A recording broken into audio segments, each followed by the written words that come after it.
இன்னைக்கு உள்ள வழக்காடு மன்றம் அது பெரிய பிரச்சனைக்குரியது. அதாவது பாலி வதம் எப்படி இன்னும் தீர்ப்பு சரியா சொல்லப்படலையோ, ஏன் சரியா சொல்லலன்னு கேட்குறீங்களா? அதை சரின்னு சொன்னவங்களும் இருக்காங்க, சரியில்லைன்னு சொன்னவங்களும் இருக்காங்க. சரின்னு சொன்னதும் சரியா இருக்குது, சரியில்லைன்னு சொன்னதும் சரியா இருக்குது. அப்ப என்ன பண்றது? ராஜாஜிய மிகச்சிறந்த ராமாயணத்தில் ராமன் மேல பக்தி மிகுந்த ராஜாஜிய வாலிவதம் தப்புன்னு சொல்லியிருக்காரு. அதுக்கு மேல ஒரு சுப்ரீம் கோர்ட் இருக்கா? இல்லை. தான் தொழுகிற கடவுள் செய்ததையே தப்புன்னு சொல்லியிருக்கிறார். மற்றவங்க சொல்றது வேற விதம். அதனால பாலிவதம் எப்படி இன்னும் முடிவுக்கு வரலையோ, அது மாதிரி சீதையை தீயில இறக்குனது சரியா தப்பா இன்னும் முடிவுக்கு வர முடியல. சரின்னு சொன்னவங்களும் இருக்கிறாங்க, சரியில்லைன்னு சொன்னவங்களும் இருக்கிறாங்க. ரெண்டும் சரின்னு நான் சொல்லக்கூடாது. ஏன்னா பாலியை பத்தி ரெண்டும் சரின்னு நான் சொல்லலாம், சீதையை பத்தி இது சரின்னு நான் சொல்லக்கூடாது. எப்பவுமே பெண்கள் பால் ரொம்பவும் அபிப்பிராயம் உள்ளவர்கள் பொதுமக்கள், ஆண்கள்னு சொல்லலை. பெண்ணா இருந்தாலும் ஆணா இருந்தாலும், பெண்ணென்றால் பேயும் இறங்குங்கிறான்ல, அப்படின்னா என்ன அர்த்தம்? ஆணும் இல்லை. அதனால எப்படி பேசுறதுங்கிறது இன்னைக்கு எடுபடாது. இருந்தாலும் முன்னுரையா எதையாவது பேசணும். முன்னால் இருக்கிறவங்களெல்லாம் எனக்கு நல்லா தெரியுது, ஏன்னா வெளிச்சம் இருக்குது, எனக்கு பார்வை அந்த அளவுக்கு தான் இருக்குது. அதனால கிட்ட உள்ளவங்களெல்லாம் எனக்கு தெரியுது, எட்ட உள்ளவங்களெல்லாம் அவங்க தலை தான் தெரியுது, அவங்க முகம் எனக்கு தெரியல. அப்போ இதுலேருந்து என்ன தெரியுது? கிட்ட உள்ளது தெரியும், எட்ட உள்ளது தெரியாது. இது சரிதான் உள்ளது. பார்வை இருந்தாலும் இல்லைன்னாலும் கிட்ட உள்ளது தெரியும், எட்ட உள்ளது தெரியாது. இதுதான் உண்மை. ஆனால் யோசனை பண்ணா இது உண்மையா அப்படின்னு யோசனை பண்ணா இது உண்மை இல்லை. அது எப்படி தெரியுது? காலையில் இந்த வெளியில நின்று பாருங்க, சூரியன் தெரியும், சில நாளைக்கு சந்திரன் தெரியும். அதெல்லாம் கிட்டையா இருக்கு, எட்டதானே இருக்கு. அப்ப எட்ட இருந்தா தெரியாதுன்னு சொன்னோமே, அது சரியா? சரியில்லை. கிட்ட உள்ளது தெரியும்னு சொன்னோம்ல, இங்க இருந்து பார்த்தா பஸ் ஸ்டாண்டு தெரியுதா? கிட்டதானே இருக்கு, தெரியலையே. அப்ப இதுல இருந்து என்ன தெரியுது? தெரிவதெல்லாம் தெரிவதல்ல, தெரியாததெல்லாம் தெரியாததும் அல்ல. சரிதாங்களா? அதனால இன்னைக்கு வழக்காடு மன்றம் எனக்கு தெரியாது அப்படி வச்சுக்குவோம். ஆனா கொஞ்சம் நேரம் ஆன பிறகு எனக்கு தெரியும். இவங்கெல்லாம் பேசின உடனே தெரியாததும் எனக்கு தெரிய ஆரம்பிச்சு. அதனால இன்னைக்கு நான் முன்னுரையா எதையாவது பேசணும்ல, ஒரு விஷயம் பேசலாம். மதிப்புக்குரிய சகோதரி பேராசிரியர் முதல்வராகவே இருந்தவர், அவருடைய பேச்சில் அவர் என்னவெல்லாம் டச் பண்ணலையோ அதை நான் டச் பண்ணலான்னு நினைக்கிறேன். அவங்க சொன்ன பாட்டை நான் சொல்லப்படாது, அவங்க சொன்ன நிகழ்ச்சியை நான் சொல்லப்படாது. ஏன் சொல்லப்படாது? முன்னால் சொன்னதை மறுபடியும் சொன்னால் அது ஆன்டி கிளைமேக்ஸுக்கு பேர். கிளைமேக்ஸுக்கு போனதுக்கு பிறகு ஆன்டி கிளைமேக்ஸ், அதுக்கு எதிர்ப்பாக சொல்லப்படாது. என்ன சார் ஆன்டி கிளைமேக்ஸ்னா என்ன? இன்னைக்கு நம்ம சீரியல்ல எல்லாம் அப்படின்னு நெஞ்ச பிடிப்பான், என்ன ஆனான்னு தெரியாது, தொடர்ந்து போட்டுருவோம். இதுக்கு தான் கிளைமேக்ஸ்னு பேர். நெஞ்ச பிடிச்ச உடனே டாக்டர் வந்தாரு, கையை பிடிச்சு பார்த்தாரு, சௌரியம் பண்ணிட்டாருன்னா ஒரு சந்தோஷமே இருக்காது. அப்படி ஒரு சீரியலை முடிக்க மாட்டான். முடிச்சாதான் செத்து போட்டானே அப்படின்னு அடுத்த நாள் பார்க்க மாட்டான். அதனால இவன் செத்தானா சாகலையான்னு அடுத்த நாள் பார்க்கணும். அதுக்காக அதை அப்படியே வச்சிருக்கிறதுக்கு கிளைமேக்ஸ் பேர் இல்லைங்களா? இந்த கிளைமேக்ஸுக்கு பிறகு அதையே தொடரப்படாது. ஆனா கம்பன் என்ன பண்ணா, கிளைமேக்ஸா உன்னை காமிச்சுட்டு அதையே தொடர்ந்தான். உலகத்தில் எந்த கவிஞனும் செய்ய துணிச்சல் இல்லாத ஒரு இடத்தில் கம்பன் அதை செய்து வெற்றி பெற்றான். அது என்ன அப்படின்னா, அவங்க இன்னைக்கு நல்ல வேளையா சொல்லலைங்கிறதுனால நான் அதை சொல்றேன். முதல் நாள் போருக்கு போனான்ல சார், தோத்து போயிட்டான்ல, அப்புறம் என்ன இருக்கு? அதானே கிளைமேக்ஸ். அதுக்கு பிறகு அவன் மகன் போனான், அவன் தம்பி போனான், இவன் போனான், அவன் போனான்னு சொன்னா அது சரியில்லை. அது ஆன்டி கிளைமேக்ஸ். அதெல்லாம் சொல்லவே கூடாது. ஆன்டி கிளைமேக்ஸ் பாடினது உலகத்திலேயே ஷேக்ஸ்பியர் மட்டும்தான். ஜூலியஸ் சீசர்னு ஒரு நாடகத்துல சீசரே செத்துட்டான், கதாநாயகன் செத்து போயிட்டான். நம்ம தமிழ் படத்துல பாதியிலேயே கதாநாயகன் எங்கேயாவது சாவானா? சாகவே மாட்டான். அவன் செத்தான்னா எடுத்தவன் செத்துருவான். சாகாம அவனுக்கு உயிர் கொடுத்துக்கிட்டே இருந்தாதான் படம் ஓடும். ஆனா துணிச்சலா ஜூலியஸ் சீசருங்கிற அந்த கதாநாயகனை 5 களங்கள் ஒவ்வொரு நாடகத்திலையும் உண்டு. 2 முடியும் போதே கொலை பண்ணிட்டான். கொலை பண்ண பிறகும் இன்னொரு 2 ஆக்ட் களம் ஷேக்ஸ்பியர் பாடினார். உலகத்திலேயே ஒரு கிளைமேக்ஸுக்கு பிறகும் துணிச்சலாக பாடிய ஒரு பெரும் கவிஞன் அந்த ஷேக்ஸ்பியர் தான். அதற்கு மேல நம்முடைய ஆளு அந்த ஷேக்ஸ்பியர் கூட என்ன பண்ணாரு, செத்து போனவன் தான். அதுக்கு பிறகு அவன் நண்பனை வைத்து ஆண்டனியை வச்சு கதையை வளர்த்தான். ஆனா நம்ம கம்பன் யார் தோற்றானோ அவனும் செத்தவன் மாதிரி தானே, தோற்றவனை வைத்துக் கொண்டே அந்த கதையை வளர்த்திருக்கிறார். அப்போ ஆன்டி கிளைமேக்ஸ் பாடுறதுல ஷேக்ஸ்பியரை விட ரொம்ப பெரியவன் கம்பன் என்பதை உங்கள் மத்தியில் நான் இன்று கலந்து கொள்ள போகிறேன். அது என்ன? போருக்கு போனா தோத்துட்டான், அதெல்லாம் உங்களுக்கு தெரிஞ்ச கதை. அம்மா கூட நல்லா சொன்னாங்க, பூதலம் என்னும் நங்கை தன்னையே நோக்கி பூக்கான். அந்த ஒரே ஒரு பொண்ணை தான் பார்த்துக்கிட்டு வந்தானா. ஏன் அதையும் பார்த்தான், இவளும் நம்ம கிட்ட இருப்பாளா போயிடுவாளா அப்படின்னு பார்த்தான். அப்படி பார்த்த உடனே இங்க இந்த இடத்துல கொஞ்சம் யோசிக்கணும். தோற்று போனவன் மனநிலை என்ன? நம்ம ஊர்ல எலெக்ஷன்ல தோத்து போயிருப்பான். நம்ம ஊர்லயே உள்ள டாஸ்மாக்கு போக மாட்டான். போனா அங்க உடைச்சு ஊத்துறவன் சொல்லுவான், அண்ணன்கிட்ட நான் அப்பவே சொன்னேன் வேண்டான், அண்ணன் தான் கேட்கல, இந்த பையதான் நில்லுங்கன்னு சொன்னவன். ஆனா இன்னைக்கு தோத்து உடனே நான் அப்படி சொல்லலேம்பா. அதனால உள்ளூர் டாஸ்மாக்கு தோத்தவன் போகக்கூடாது. வேற எங்க போகணும்? பெங்களூருக்கு போயிடணும். பல பேர் பாருங்க, தோத்த உடனே இங்க இருக்க மாட்டான், நேரா பெங்களூருக்கு போயிடுவோம். அந்த ஓட்டு போட்டியை எண்ணும் பொழுதே பெங்களூர் டிக்கெட்டை பையில வச்சுக்கிட்டு தான் போவோம். இது போயிட்டுதுன்னா நேரம் அங்க போயிடணும். அங்க போனா என்ன ஆகும்? உடைச்சு ஊத்துறவன் சொல்லுவானா, டெபாசிட் போனது அவனுக்கு தெரியுமா? தெரியாது இல்ல. அதனால அப்படியே ஒரு தீர்த்த சாந்தியோட திரும்பி வரலாம். அதான் இயற்கை எல்லாருக்கும். அந்த மாதிரி தனியா ராவணன் யாரும் எனக்கு முன்னால வரக்கூடாதுன்னு சொல்லிட்டான்.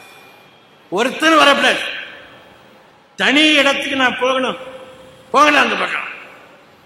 பையன் வரல, மனைவி வரல, தாதியர்கள் வரல, யாரும் வரல.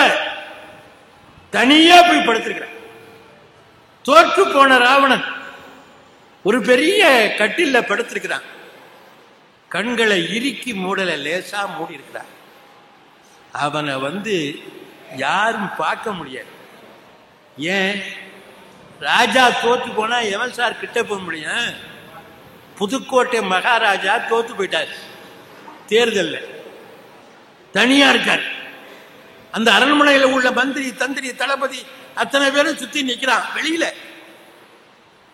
ஆனா ஊவே சாமிநாதையர் உள்ள போற எல்லாரும் சொல்றான், ஐயா இன்னைக்கு ராஜாவை பார்க்கவானா, அவர் தோத்து போயிட்டாரு, நீங்க போகாதீங்க அப்படிங்கிறான். ஏண்டா நான் போய் பார்க்கிறேன், இன்னைக்கு தான் அவரை பார்க்கணும். எப்ப ஒருத்தன் தோல்வியில அவமானத்தில் இருக்கிறானோ அப்பதானே அவனுக்கு ஒரு ஆறுதல் சொல்லணும். நாளைக்கா பார்ப்பேன், இன்னைக்கே போறேன். போனாரு. ராஜா முதுகு காட்டிக்கிட்டு இருந்தான்.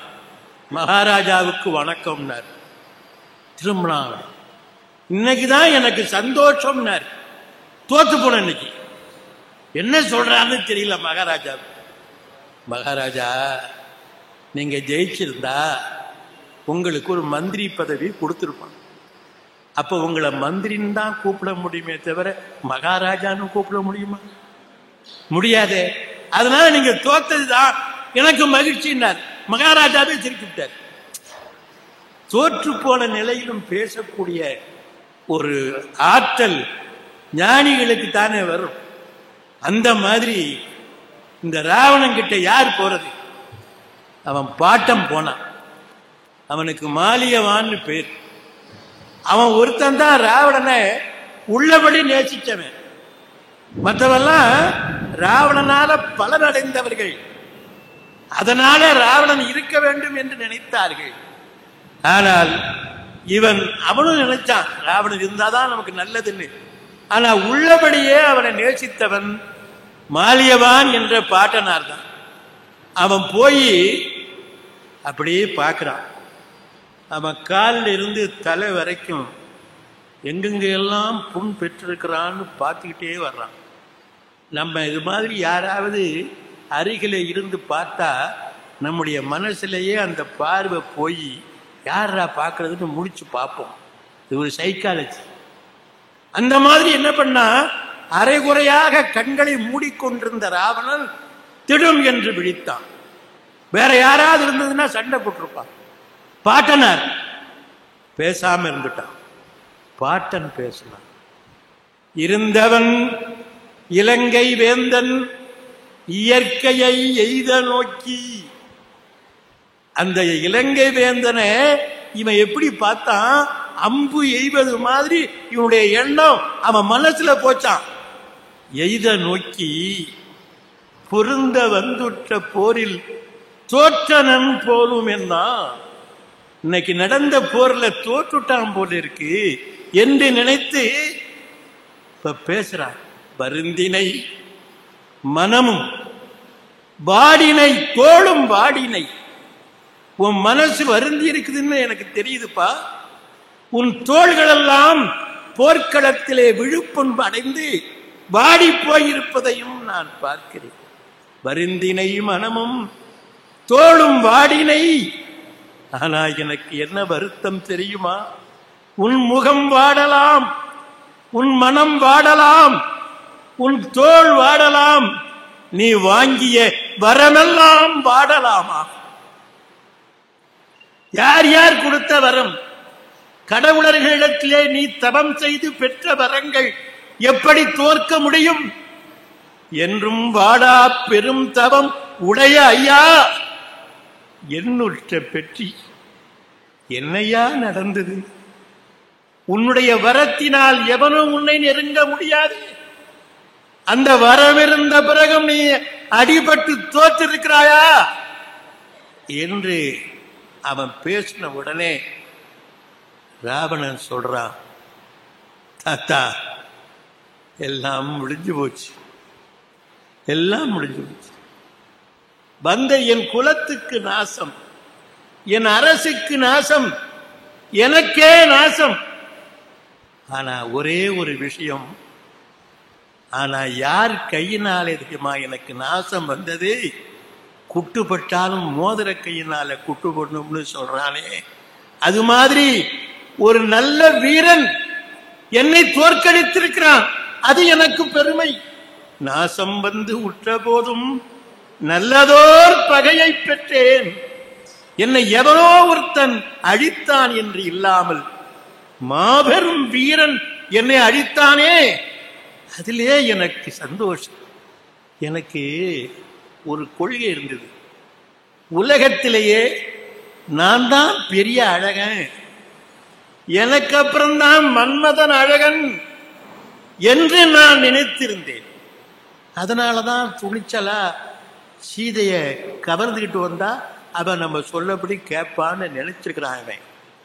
ஆனா இப்பதான் தெரியுது, நான் போய் ராமனை பார்த்தேன், என்னையும் விட மன்மதன் என்னை விட குறைந்த அழகு, அவனையும் விட இந்த 2 பேரையும் விட ராமன் உயர்ந்த அழகுடையவன். அவனை நோக்கும் பொழுது நாங்கள்லாம் யார் தெரியுமா? நாய் மாதிரி. நாயன தகுதுமன்றே காமனும் நாமும் எல்லாம். அதாவது நம்ம தமிழ்ல ஒரு பழமொழி உண்டு, நம்மளை யாராவது கேலி செஞ்சா, கேலி செய்கிறவன் கேலி செஞ்சுட்டு சிரிக்கும் போது நம்மளும் சிரிச்சுட்டா ரொம்ப பாதிக்காது. ஒக்க சிரித்தா வெக்கம் இல்லைன்னா, வெக்கம்தான் அவனோடையே சேர்ந்து நாமும் சிரிச்சா இந்த வெக்கம் குறையும். அது மாதிரி நான் மட்டும் அல்ல, மன்மதனும் தோற்று போயிட்டான். நான் மட்டுமா தோற்றேன், மன்மதனும் தோற்று விட்டான். போய் இனி தெரிவது என்ன? இனிமேல் போர்க்களத்துக்கு போய் புதுசா என்ன தெரிஞ்சுக்க போறேன்? ஒண்ணுமில்லை. இப்ப முடிஞ்சு போச்சா கதை? ராமாயணத்துல இனிமேல் நான் போருக்கு போய் புதுசா ஒன்னும் தெரிஞ்சுக்க போறதில்லை என்று ராவணன் சொன்ன பிறகு அவனை எழுத்தி உட்கார வச்சு கதையை நடத்த முடியுமா? விளையாட்டா சொல்லுவான். திண்ணையில உட்கார்ந்துக்கிற கிழவன் சொன்னானா, போருக்கு என்னை யாராவது எழுப்பி இந்த திண்ணையில உட்கார வச்சாங்கன்னா நான் போயிடுவேன் சண்டைக்குன்னானா. எந்திரிக்கவே முடியல, இவனை எந்திரிச்சு உட்கார வச்சா சண்டைக்கு போவானா. அந்த மாதிரி ராவணன் பேசுறான், அழிஞ்சு போயிட்டான், இனிமேல் அவன் எழ முடியாது. ஆனால் கம்பன் அவனை எழுப்புகிறான். எப்படி எழுப்புறான்? இவ்வளவையும் கேட்டுக்கிட்டு இருக்கிறான் அவனுடைய மந்திரி. அதாவது மகாபாரதத்துல சகுனி, ராமாயணத்துல மகோதரர், 2 பேரும் ஒரே ரேங்க். அவனும் மற்றவனை கெடுத்தான், இவனும் மற்றவனை கெடுப்பான். 2 பேருமே ராமாயணத்துல மகோதரன் ராவணனுடைய மந்திரி, அங்க மகாபாரதத்துல சகுனி. இவ்வளவையும் வெளியில நின்று கேட்டுக்கிட்டு இருந்தான். கேட்டுக்கிட்டு இருந்த அந்த மகோதரன் உள்ள வந்தான். வந்து கைகொட்டி சிரித்தான். இல்லையா, நான் தோத்து போயிட்டேன்னு சொல்றேன், இவன் கைகூட்டி சிரிக்கிறானே, இப்படிதான் நினைக்க வரும். நீ உன்னை பார்த்து சிரிக்காம என்ன செய்கிறது? என்னையா வேடிக்கை பேசுற? உன் தாத்தா கிட்ட பேசுனதெல்லாம் கேட்டுக்கிட்டு இருந்தேன். தோற்றவர் வெல்வர், வென்றவர் தோற்பர், எவர்க்கும் மேலாய் நின்றவர் தாழ்வர், தாழ்ந்தவர் உயர்குவர் என்றனர் அறிஞரன்றே. பொன்றுவது ஒரு காலத்தும் தவிருமோ புதுமைத்தன்றோ, இன்றுளார் நாளை மாழ்வார் புகழுக்கும் இறுதி உண்டோ. என்ன பேச்சு பேசுறான் பாருங்க.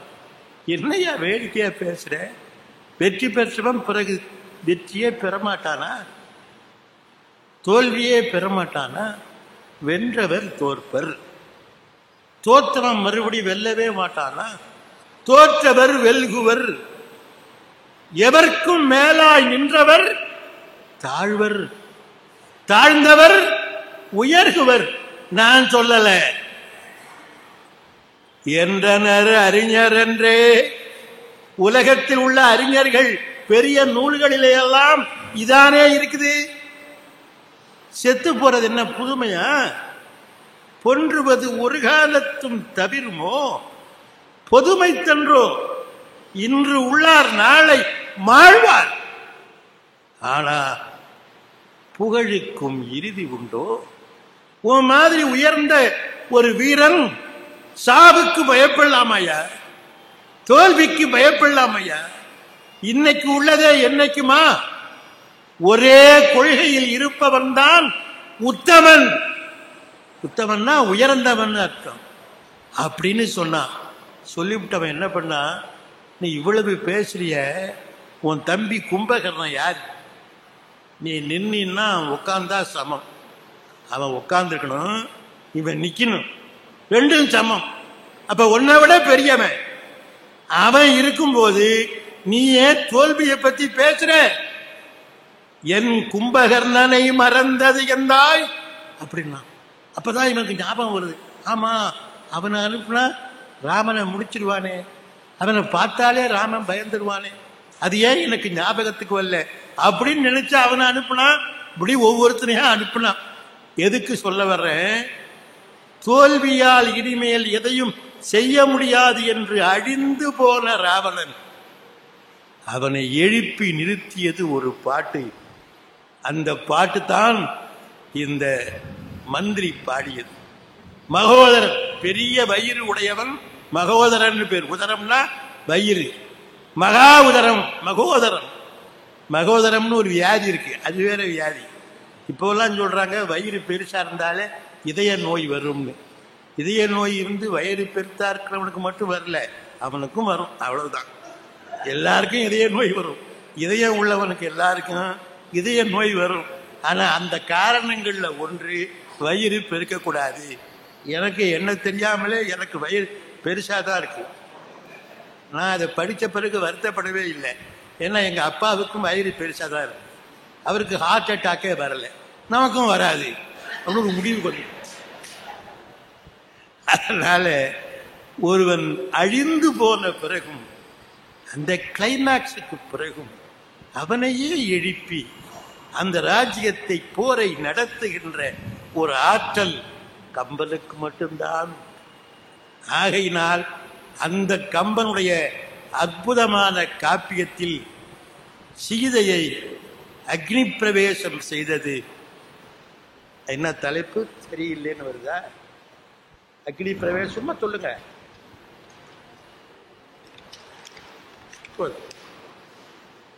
சீதையை அக்னி பிரவேசம் செய்வித்தமை குற்றமே. அதாவது எப்பவுமே இந்த தலைப்பை நினைச்சிட்டு இருக்கக்கூடாது, மறந்துடும். தலைப்பை மறந்தாதான் மற்றது ஞாபகத்துக்கு வரும், அதையே நினைக்கக்கூடாது. அதனால எனக்கு மறந்துட்டுது, நான் மறக்கணும்னு நினைச்சு மறக்கல, மறந்துட்டுதுன்னு எனக்கு தெரியுது, அவ்வளவுதான். அதான் அம்மாட்ட கேட்க சொல்லிட்டாங்க. அதாவது எல்லாம் சரியாக தான் இருக்கும், கடைசியில் யோசனை பண்ணிங்கன்னா தான் சரியில்லைன்னு தெரியும். ஆமாங்க, இப்போ நம்ம நின்றுட்டு இருக்கிறோம், பக்கத்தில் ஒரு 2 வீலர் வருது, வர்ற சத்தம் கேட்குமா இல்லையா? கேட்கும். எப்படி கேட்குது? அது சுத்துது, சத்தம் போடுது, கேட்குது, இதுதானே? அப்போ எது சுத்தினாலும் சத்தம் கேட்கும், சரிதானே? நீங்க சரின்னு சொன்னாதான் அடுத்ததுக்கு நான் போக முடியும். எதெல்லாம் சுத்துதோ அதெல்லாம் சத்தம் போடும், இது உண்மைதானே? அது நம்ம காதுல கேட்கும். உலகத்திலேயே ரொம்ப பெருசு எது? பூமி தான். 24,000 மைல் சுற்றளவு உடையது, 8,000 மைல் குறுக்களவு உடையது. இதை விட பெருசு எதுவும் இல்லை. அது சுத்துதா இல்லையா? பல பேருக்கு சந்தேகம், பூமி எங்க சார் சுத்துது? நமக்கு தெரியாது, சந்தேகம் தான் நமக்கு தெரியும். நான் டாஸ்மார்க்கு போனவனுக்கு தான் தெரியும். போகும்போது சுத்தலைன்னு தான் சொல்லுவான், திரும்பி வரும்போது பூமி சுத்தம், ஆகாயம் சுத்தம், அவன் ஊடு சுத்தம், எழுத்தாப்புல நிற்கிறவங்களாம் சுத்துவான். ஏன்னா அவனுக்குள்ள போன விஷயம் அப்பேற்பட்ட விஷயம், எதையும் சுத்த வைக்கிற விஷயம். அது மாதிரி சுத்துறது சத்தம் போடும்னா பூமி சுத்துது, சத்தம் போடுதா? போடவே இல்லை. அப்ப சுத்தலையா? சுத்துது. சத்தம் போடாம சுத்துறதுன்னு ஒன்று உண்டா? கிடையாது. சுத்துனா சத்தம் போடும். அதாவது நம்ம காதுக்கு சில சின்ன சவுண்டு கேட்கும், ரொம்ப பெரிய சவுண்டு கேட்காது. சின்னது கேட்கிறவனுக்கு பெருசு கேட்காது, பெருசு கேட்கிறவனுக்கு சின்னது கேட்காது. இப்படி கடவுள் படைச்சிருக்கிறான். என்ன சார் சின்னது பெருசுன்னா என்ன? சின்ன வீட்லயே இருக்கிறவனுக்கு பெரிய வீட்டை பத்தி தெரியாது, பெரிய வீட்டை மட்டுமே நம்புறவனுக்கு சின்ன வீடும் தெரியாது. இப்போ புரிஞ்சு போச்சு இல்லை? எப்பவும் அது பொருளாதான் புரியுது. கேட்டா புரியவே மாட்டேங்குது. அதனால பூமி சுத்துறது வாஸ்தவம் தான், நமக்கு தெரியவில்லை. ஆனா சங்கு இருக்கு பாருங்க தண்ணியில, அந்த சங்கில பூமி சுத்துற சத்தம் எதிரொலிக்குதுன்னு நற்றிணையில எழுதியிருக்கிறான். பலை நரல் பௌவம், நீரில் இருக்கின்ற சங்கில அந்த சப்தம் எதிரொலிக்கிறது என்று எழுதியிருக்கிறான். எப்போ? 2500 வருஷத்துக்கு முந்தி. அதனால நமக்கு அது கேட்காது. அப்படி பூமி சுத்துற சப்தம் தான் ஓம் என்று சொல்லுகிற பிரணவம் என்று நம்முடைய பெரியோர்கள் சொல்லுகிறார். இந்த காத்தாடி சுத்தினா சத்தம் கேட்குது, கூர்ந்து பார்த்தா ஓம்னு தெரியுது. அது ஓம்னா சொல்லுது, சொல்லலை, சொல்லாமலே கேட்குது. அலை வீசும் பொழுது ஓம்னு வீசல, உற்று கேட்டா அதுல ஓம் இருக்குது. சென்றோம் வந்தோம் போனோங்கிறதுல உள்ள ஓம் இல்லை, ஓமான ஓம் இதுல எல்லாம் கேட்குது இல்ல. அது பூமியினுடைய சுழற்சியில் ஏற்படுகின்ற சப்தமாகையினால் ஓம்காரத்துக்கு பிரணவம் என்று நம்முடைய பெரியோர்கள் பெயர் வைத்திருக்கிறார்கள். இந்த அளவுக்கு ஆராய்ச்சி பண்ண நம்முடைய பெரியவர்களை முட்டாள்கள்னு பல பேர் சொல்லி கொண்டிருக்கிறார்கள். இதுக்கு பிறகு நான் அதை சொல்ல விரும்பலை, தெரிஞ்சுங்க இதிலிருந்து. அதனால இன்றைக்கு ஒரு அற்புதமான வழக்காடு மன்றம் எப்போ முடிக்கணும்னு எனக்கு தெரியும், கவலைப்படாதீங்க. ஏன்னா சங்கரன் சொல்லிட்டார், இந்த நேரத்தில் முடிச்சிருங்க, அதுக்கு மேலே நீங்கள்லாம் இருக்க மாட்டீங்க அப்படின்னு சொல்லியிருக்கார். அதனால மதிப்புக்குரிய சகோதரி பர்வீன் சுல்தானா அவர்கள் சீதையை அக்னி பிரவேசம் செய்வித்தமை குற்றமே என்று வழக்கு தொடுக்க வந்திருக்கிறார். அதை மதிப்புக்குரிய நண்பர் ராமலிங்கம் அவர்கள் அது குற்றமில்லை என்று சொல்ல வந்திருக்கிறார். ஒரே செய்திதான், ஆனால் அதை எத்தனையா வேணாலும் சொல்லலாம். அது அவங்க எப்படி சொல்லுவாங்கன்னு நம்ம அவங்க சொல்லும்போது நாம தெரிஞ்சுக்கலாம். இப்பொழுது சகோதரி பர்வீன் சுல்தானா அவர்கள் குற்றமே என்று வழக்கினை தொடுப்பார்கள். தொடுங்க.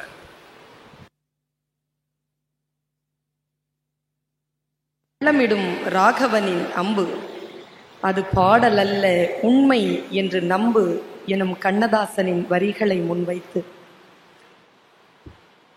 கம்பன் புகழ் பாடி கன்னி தமிழ் வளர்த்து கொண்டிருக்கும் விழுப்புரம் கம்பன் கழகத்து செயலாளர் அவர்களே, தலைவர் உள்ளிட்ட உறுப்பினர்களே, தகுதிசால் நடுவர் பெருந்தகை அவர்களே, பாங்கறிந்து மேடை ஏறி இருக்கும் புலவர் மா ராமலிங்கம் அவர்களே,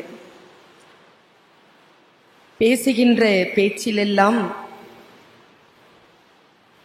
கம்பனை கேட்டு கேட்டு உள்ளத்தை புடம் போட்டு கொண்டிருக்கும் விழுப்புரம் வாழ் தமிழ் நெஞ்சங்களே, உங்கள் அத்துணை பேரையும் இந்த நல்ல நேரத்தில் வணங்கி மகிழ்கிறேன். சீதையை அக்கினி பிரவேசம் செய்தமை குற்றம் என்பது நான் கொண்டு வந்திருக்கும் வழக்கு. ராமாயணம் எனும் கதைக்களம் பல்லாயிரம் ஆண்டு காலமாக இந்த பூமியில் வழங்கி வருவதாக பெரியவர்கள் சொல்லியிருக்கிறார்கள். எவ்வளவு முறை பேசினாலும் இன்னும் பேசுவதற்கு ஏதோ அதில் இருக்கிறது என்கின்ற ஒரு மாபெரும் கதைக்களமாக தலைமுறைக்கு தலைமுறை சொல்ல சொல்ல அள்ள அள்ள குறையாத கருத்துக்களை உடைய கருவூலமாக அந்த கதைக்களம் விளங்குகின்ற காரணத்தினால் கம்பன் மகா காவியம் அதில் படைத்தான். கம்பனுடைய மகா காவியத்தில் ஒரு வசதியை அவன் செய்து வைத்தான்.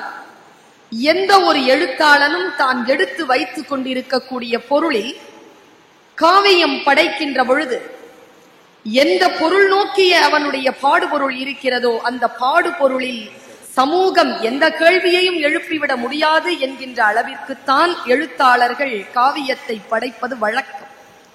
ஆனால் கம்பன் அந்த நிலையில் இருந்து மாறி மக்களுடைய வாழ்க்கைக்காக தலைமுறைக்காக அந்த கதைக்களத்தை நமக்கு விரித்து தந்திருப்பது நாம் தமிழர்களாகிய பிறந்த நாம் செய்த மாபெரும் பேராக நான் கருதுகிறேன்.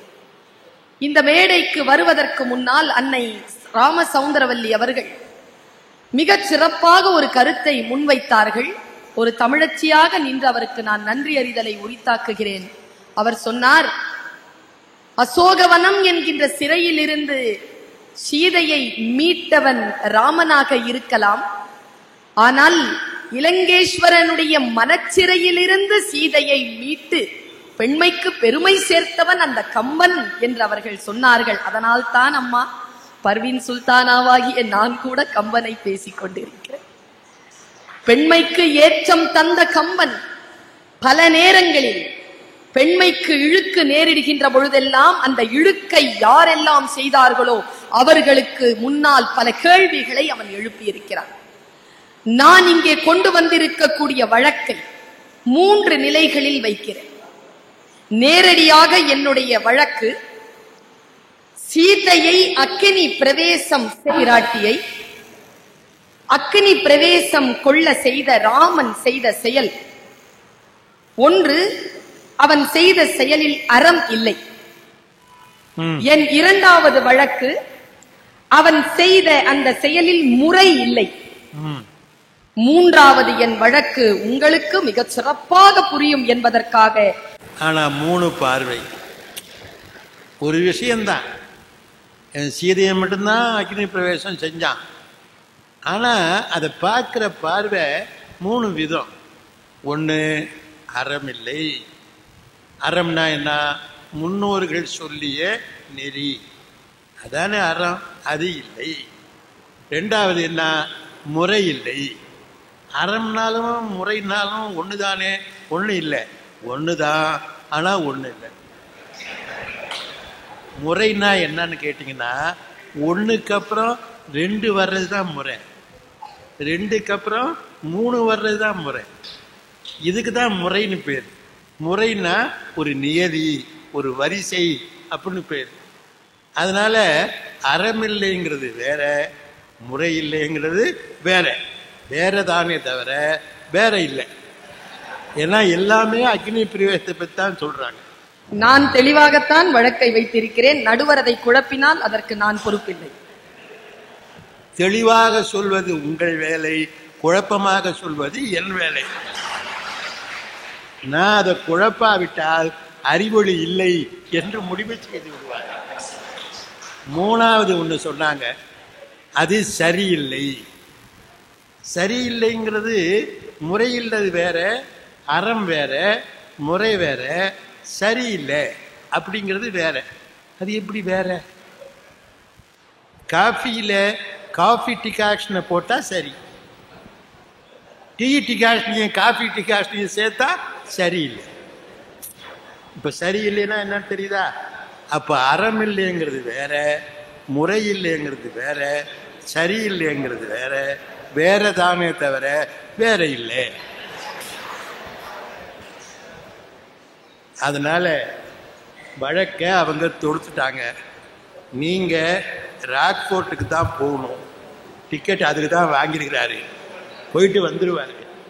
ஏன்னா நாளைக்கு அவருக்கு வேலை இருக்கு. நீங்க ஒத்துக்கிறீங்களா இல்லை மறுக்கிறீங்களா? அதை தான் நான் தெரிஞ்சுக்க விரும்புறேன். என்ன சொல்ல போறீங்க? ஒத்துக்கிட்டா முறை இல்லை, ஒத்துக்கிட்டா முறை இல்லை. வழக்கம் மறுக்காமே முடிச்சிட்டா சரியில்லை. ஓஹோ, நீங்களும் அந்த பாணியிலே வர்றீங்க. நீங்கள் வழக்காடு மன்றம் போலவே பேசுவதால் அது அறமில்லை. மாண்புமை நீதிபதி அவர்களே, விழுப்புரம் கம்பன் கழகத்தினுடைய தலைவர் அவர்களே, செயலர் அவர்களே, பொருளாளர் மற்றும் உறுப்பினர் பெருமக்களே, ஒரு அழகானதொரு எழிலுரையை ஆற்றி அமர்ந்திருக்கக்கூடிய வணக்கத்திற்குரிய பேராசிரியர் அம்மா அவர்களே,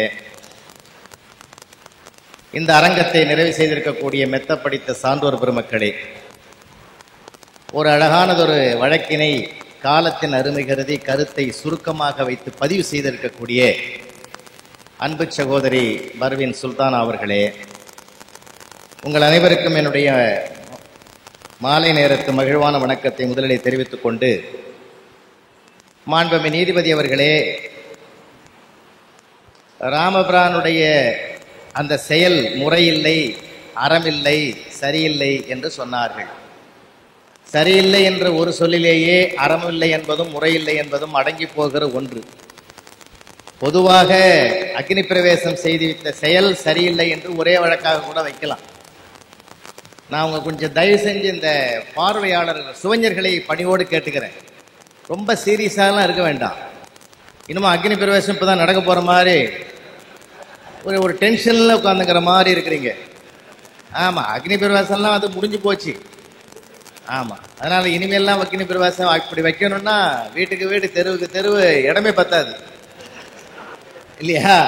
அதனால கொஞ்சம் கொஞ்சம் லேசாகவே இந்த வழக்கை அணுகலாம். இப்போ 10 வருஷத்துக்கு மீதி நான் சென்ட்ரல் ஜெயிலில் பேச போயிருந்தேன். நான் போகாத இடங்களே கிடையாது. அப்போ சென்ட்ரல் ஜெயிலில் போய் பேசிட்டு ஆயுள் கைதிங்களுக்கு 500 பேருக்கு மத்தியில் 1 மணி நேரம் பேசி முடிச்ச உடனே ஒரு ஆயுள் கைதி வந்தார். புலவர் ராமலிங்கம் ரொம்ப நல்லா பேசினாரு, வாழ்நாள் பூரா இவர் எங்க கூட இருந்தா நல்லா இருக்கும்னாரு. இது அறமா? நான் சோகமா முகத்தை தொங்க போட்டுட்டு வீட்டுக்கு படியேறேன். எங்க வீட்டுல சொல்றேன், என்ன போகும்போது சந்தோஷமா போனா வரும்போது சோகமா வரையான்னா. ஒரு ஆயுள் கைதி இப்படி சொல்லிட்டாருன்னு. அவன் சரியா தான் சொல்லியிருக்கான், அதுக்காக வருத்தப்படுறேன்னா. இது முறையா இல்லையா? அப்படி பார்க்கிற போதுதான்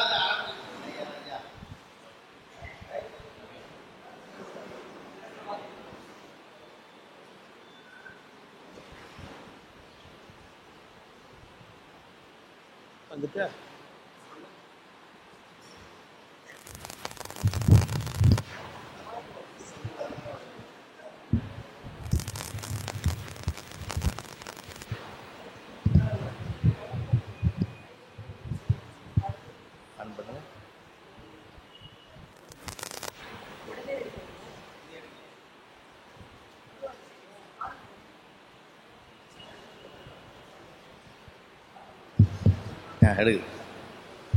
அவர் என்கிட்ட கூட படிக்கல அவரு. அப்போ வாழ்க்கையில சில சமயங்கள்ல எதேச்சையாக நிகழ்வதையெல்லாம் ஒரு பெரிய முக்கியத்துவம் கொடுத்து அதை ஒரு பெரிய பூதாகரமாக ஆக்கக்கூடாது. கல்லாய் கிடந்த ஒரு அகலிகை கால் துகள்பட்ட மாத்திரத்திலே பெண்ணான போது ஏற்றுக்கொள்ள மறுத்த கௌதம முனிவரையே சமாதானப்படுத்தி இவள் உடலால் தீங்கிழைத்தாலே தவிர உள்ளத்தால் தீங்கிழைக்கவில்லை என்று ஒரு வாழ்க்கையே வாழ வைத்த பெருமை நடையில் உயர்ந்த நாயகனாகிய ராமபிரானுக்கு இருக்கிறது என்றால், அவர் போய் அறமில்லாத ஒரு செயலை செய்வாரா, முறையில்லாமல் செய்வாரா, இது சரியில்லை என்று சமுதாயம் சொல்லுகிற அளவுக்கு அவர் நடப்பாரா என்பதுதான் என்னுடைய ஆதங்கம். அன்பிற்குரிய பெரிய பெருமக்களே, நீங்கள் சொன்ன அந்த சீதைக்கு வைத்த அக்னி பிரவேசம் என்பது அது எப்படி ராமன் அறமல்லாத நிலையை உருவாக்கினார் என்பதை தாங்கள் விளக்கினால், அது எப்படி முறையற்ற செயல் என்று நீங்கள் உரிமையோடு எடுத்து சொன்னால், எது எந்த பாதையில் அது சரியில்லாமல் போகிறது என்பதை நீங்கள் சொன்னால், மூன்று வழக்கையும் நான் மறுப்பதற்கு தயாராக இருக்கிறேன். காரணம், நான் ஐயா அவர்களுடைய ரசிகன். ஒன்று, தமிழறிஞர் தென்கட்சி சுவாமிநாதன் அவர்களோடு நான் 10 ஆண்டுகள் நெருங்கி பழகியவர். எதை எப்படியெல்லாம் அதை வாழ்க்கையில சமாளிக்க வேண்டும் என்கிற கலையை அவரிடத்தில் நான் கற்றுக்கொண்டவன். குற்றால அருவியில குளிக்க போயிருந்த போது முதல் நாள் இரவில் கூட்டத்தை முடிச்சுட்டு மறுநாள் நானும் அவரும் அவரோடு படித்த பிர்லா கோளரங்கத்தில் பணிபுரிகிற 2 விஞ்ஞானிகளும் சேர்ந்து எல்லாரும் வந்திருந்தோம். அப்ப இன்று ஒரு தகவல் பிரசித்தியான நேரம். ஒரு விஞ்ஞானி, அவர் கூட படிச்சவர், தென்கட்சி அவரிடத்துல படிச்சவர், அவர் விளையாட்டா சொன்னார், தென்கட்சி அந்த அருவி கொட்டுது இல்லையா, அந்த உயரத்துல போய் நீ உட்கார்ந்து இன்னொரு தகவல் சொன்னா எப்படி இருக்கும்னாரு. இது தேவையில்லாத ஒண்ணு. நானே என்ன இப்படி கேள்வி கேட்கிறாருன்னு அசந்து போயிருந்தேன். இப்ப எங்க ஐயா சொன்னாரு, நல்லா தான் இருக்கும், நீ என் வீட்டுக்கு தகவல் சொல்ல வேண்டி இருக்கும்னாரு. அதாவது தனக்கு வரக்கூடிய பாதகத்தை கூட சாதகமாக அணுகுவது எப்படி என்கிற ஒரு கலையை நான் 10 ஆண்டுகளாக அவரோடு பழகியதனால் தெரிஞ்சுக்கிட்டேன். அது மட்டுமல்ல, உலகம் போற்றுகிற மேடையை எப்படி கையாள வேண்டும் என்று உலகத்திற்கு, தமிழ்நாட்டுக்கு முதலாக சொன்ன பெருமை திருக்குறளார் முனுசாமி அவர்களுக்குத்தான், இந்த மண்ணின் மைந்தருக்குத்தான் சார். ஐயா அவர்களோடு நான் ஒரு 8 ஆண்டுகள் கூடவே பயணம் பண்ணி அவருடைய சொற்பொழிவெல்லாம் கேட்டு மகிழ்ந்தவன் என்ற காரணத்தினாலே, அதுவா மட்டுமல்லாமல் 34 ஆண்டுகள் திருமணமாகி வீட்டிலே அவளுடைய வார்த்தையை எதிர்த்து பேசி தடுத்து பேசி பழக்கப்பட்ட காரணத்தினாலே பர்வீன் சுல்தானா 3 வழக்கல்ல 300 வழக்கை வைத்தால் கூட நான் அதை சந்திப்பதற்கு தயாராக இருக்கிறேன் என்று நீதிமன்றத்திற்கு ஒரு உத்தரவாதத்தை அளித்து முதல் வழக்கை சந்திக்க நான் தயார். அதாவது நீங்க தென்கட்சி சுவாமிநாதனோட 10 வருஷம் பழகினீங்கிறீங்கல்ல, அதான் நான் நம்புறேன். திருக்குறளார் முனுசாமியோட எத்தனை வருஷம்? 8 வருஷம் பழகினீன்னு சொன்னீங்களே, அதை நான் நம்புறேன். ஆனா வீட்டில் மனைவியோட எதிர்த்து பேசி பழகினேன்னு சொன்னீங்க பாருங்க, அதை மட்டும் நான் நம்பல. அப்படியெல்லாம் ஒரு மனிதன் இருக்க முடியாதுங்கிறத இந்த மன்றம் தீர்மானித்திருப்பதனால் அந்த ஒன்றை மட்டும் நம்பவில்லை. இப்போ முதல் குற்றச்சாட்டை சொல்லுங்கம்மா, அறம் இல்லைன்னு எப்படி சொல்றீங்க? நடுவர் அவர்களே, நான் வழக்கை நேர்மையாக வைத்த பொழுது அண்ணன் மா ராமலிங்கம் அவர்கள் அதெல்லாம் ரொம்ப சாதாரணமான விஷயம், என்ன கூட தான் ஆயுள் கைதிகள் உங்களோடயே இருந்தா நல்லா இருக்கும்னு சொல்லுவாங்க அப்படின்னு சொன்னதோடு ஒப்பிட்டது முதலில் ரொம்ப கண்டிக்கத்தக்கது. 1. 2, அக்னி பிரவேசம் செய்யறது ரொம்ப சீரியஸான மேட்டரா நீங்க எடுத்துக்கிட்டீங்கன்னா, இந்த ஊர்ல தெருவே நமக்கு பத்தாதுன்னு சொன்னது அவை குறிப்பில் இருந்து நீக்கப்பட வேண்டிய ஒரு கருத்தாக இருக்கக்கூடிய காரணத்தினால் இந்த 2 விஷயத்தையும் நான் வன்மையா கண்டிச்சு மறுத்துட்டு என்னுடைய வழக்க நான் வைக்கிறேன். அவன் அறம் இல்லாத செயலை செய்தான் என்பது என்னுடைய வழக்கு. ராமன் ஆயிற்றே, அவன் ரொம்ப பெரிய ஒரு மனிதன், மனிதனிலேயே உயர்ந்தவன், மாணிக்கம், இதெல்லாம் உண்மைதான், அதுல மாற்று கருத்து கிடையாது. நாசம் வந்துற்ற காலை நல்லதோர் பகையை பெற்றேன் என்று ராவணனால் புகழப்பட்டவன் தான். அவன் ஒரு நல்ல ராஜாவாக இருந்தான், ஒரு நல்ல மகனாக அவனால் இருக்க முடிந்தது, ஒரு நல்ல சகோதரனாக அவனால் இருக்க முடிந்தது. ஆனால் அவர் ஒரு நல்ல கணவனாக இருந்தானா? அவனால் ஒரு நல்ல கணவனாக இருக்க முடியவில்லை என்பதைத்தான் இந்த சீதையினுடைய அக்னி பிரவேசம் என்கின்ற இந்த காட்சி நமக்கு காட்டி தருகிறது. அறம் இல்லாமல் அவன் செய்தான் என்று நான் சொன்னேன். எது அறம்? அவன் ஒரு வில், ஒரு இல், ஒரு சொல் என்று வாழ்பவன் தானே. அவனுடைய சொல்லுக்கு ஒரு அர்த்தம் உண்டு தானே. அப்படி தன்னுடைய சொல்லை மிகச் சிறப்பான வகையிலே பயன்படுத்துகின்ற ராமன் சீதையை முன்னால் வைத்துக் கொண்டு மீட்சி படலத்திலே முறையில்லாமல் எத்தனை அறமற்ற சொற்களை பேசினான். அந்த பேச்சுதானே அவளை அக்கினி பிரவேசத்திற்கு தூண்டியது. எப்படி அப்படி அறம் இல்லாமல் பேச முடியும்? முன்னால் நிற்கக்கூடிய மனைவி காலில் படிந்து எழுந்த உடனே அவளை பார்த்து, நீ ஊன் திறம் உவந்து இருந்தனை ஒழுக்கம் பாழ்பட மாண்டிலை என்று பேசலாமா? ராமன் பேசலாமா? மிகப்பெரிய அளவிலே குற்றச்சாட்டாக பேசுகிறான். கலத்தினின் பிறந்த மாமணியின் காந்துரு நலத்தின் நிற்பிறந்தன நடந்த நன்மைசால் குலத்தினில் பிறந்தலை என்று பேசலாமா? சீதையை பார்த்து ராமன் கேட்ட கேள்வி, நீ நலம் சார் குலத்தினில் பிறக்கவில்லை, நீ ஊன் திறம் உவந்து இருந்தாய், உன் ஒழுக்கம் பாழ்பட்டு விட்டது, இருந்தாலும் நீ உயிரை சுமந்து கொண்டிருக்கிறாய், நீ மாமிசம் சாப்பிட்டு கொண்டு நீ கொழுத்து இருக்கிறாய் என்று பேசிய பேச்சு அறம் சார்ந்த பேச்சா?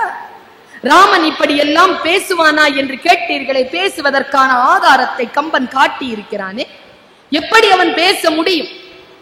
அனுமன் பேசுகிறான், குலத்தை பற்றி பேசினான் ராமன், சீதையின் குலத்தை பற்றி பேசினான். சொல்லின் செல்வன் அனுமன் சீதையை பார்த்து வந்தவுடன் ராமனிடத்தில் சொன்ன வார்த்தை என்ன தெரியுமா? உன் குலம் உன்னதாக்கி, உயர் புகழ்க்கு ஒருத்தி ஆய தன் குலம் தன்னதாக்கி, தன்னை இத்தன்மை செய்தான் வன்குலம் கூற்றுக்கு இன்று வானவர் குலத்தை வாழ்வித்து என் குலம் எனக்கு தந்தால் என் இனி செய்வது எம்மோ என்று கேட்டானே.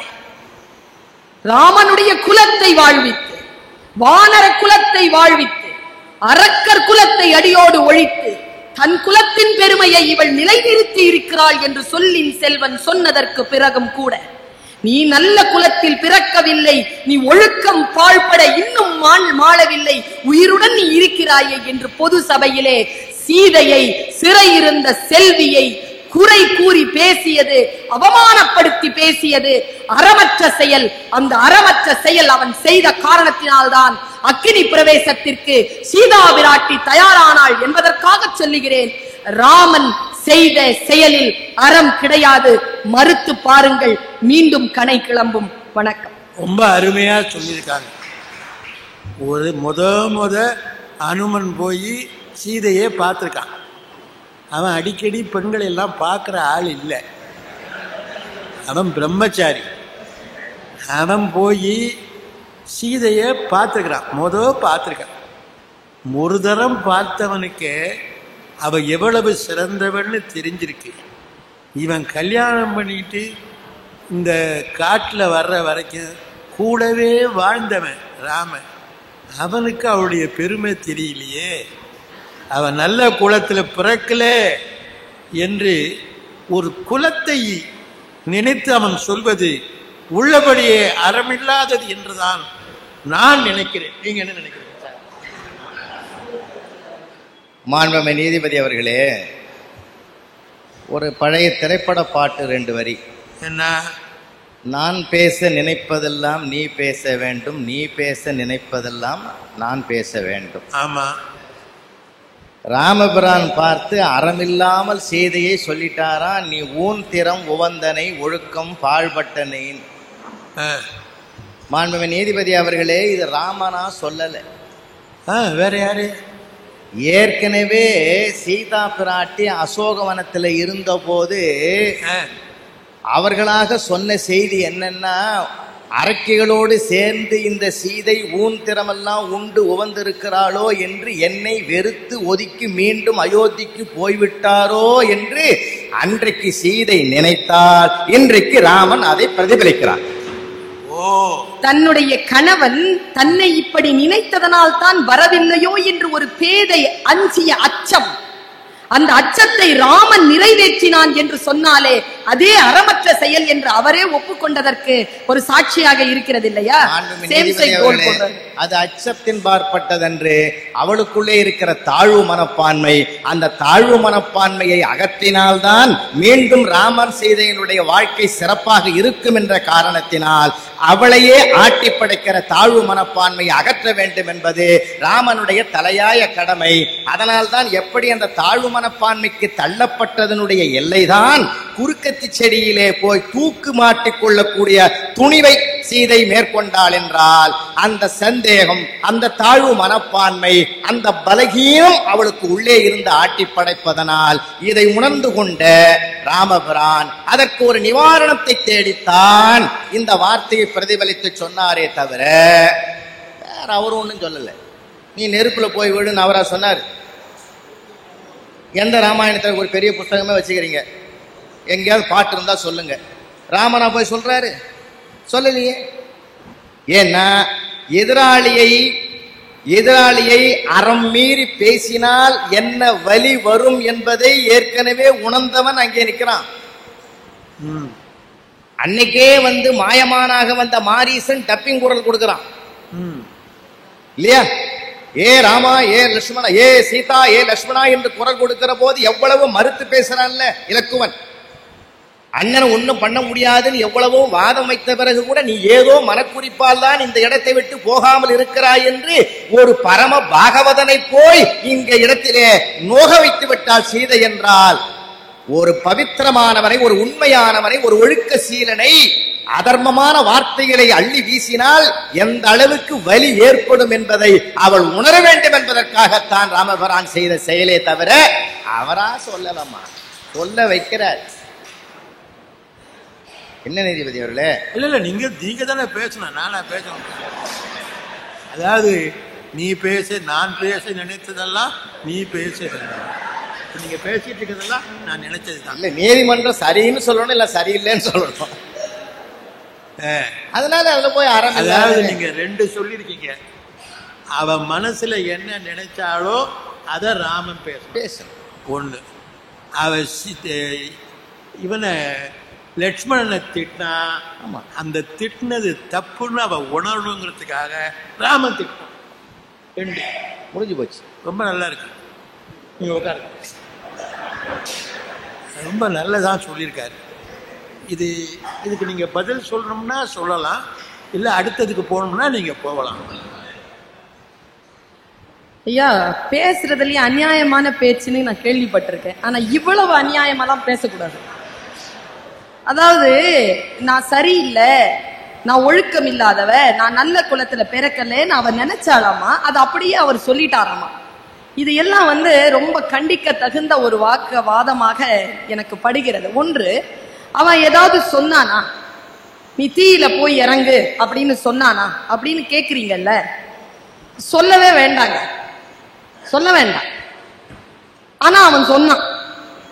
இவ வார்த்தைக்கே நாம் தீக்குளித்தால் தான் இந்த உடலை தாங்கி இருந்து நாம் உயிர் வாழ்வதற்கான அவசியம் இனி கிடையாது, இனி செத்து போகலாம் என்கின்ற முடிவுக்கு வருகிறாள் சீதை. லக்ஷ்மணனை பார்த்து சொல்றா, இடுக தீ என்று வாயினால் கூறினாள். அப்போ ராமன் என்ன பண்ணிட்டு இருந்தான் அப்படின்னு பாப்போமா? ராமன் என்ன பண்ணிட்டு இருந்தான்? சீதை தான் சொன்னான் லக்ஷ்மணனை கூப்பிட்டு, நீ இடுக தீப்பா, நான் உனக்கு தானே கஷ்டம் கொடுத்துட்டேன், அதனால தானே இந்த கெட்ட வார்த்தை எல்லாம் எனக்கு வந்துச்சு, நீ தீ போடு, நான் இறங்குறேன். அது வரைக்கும் சரிதான், நீங்க சொல்ற வாக்குப்படிக்கு பார்க்க. ராமன் என்ன பண்ணான் தெரியுமா? கம்பன் வாக்குமூலம் தருகிறான்.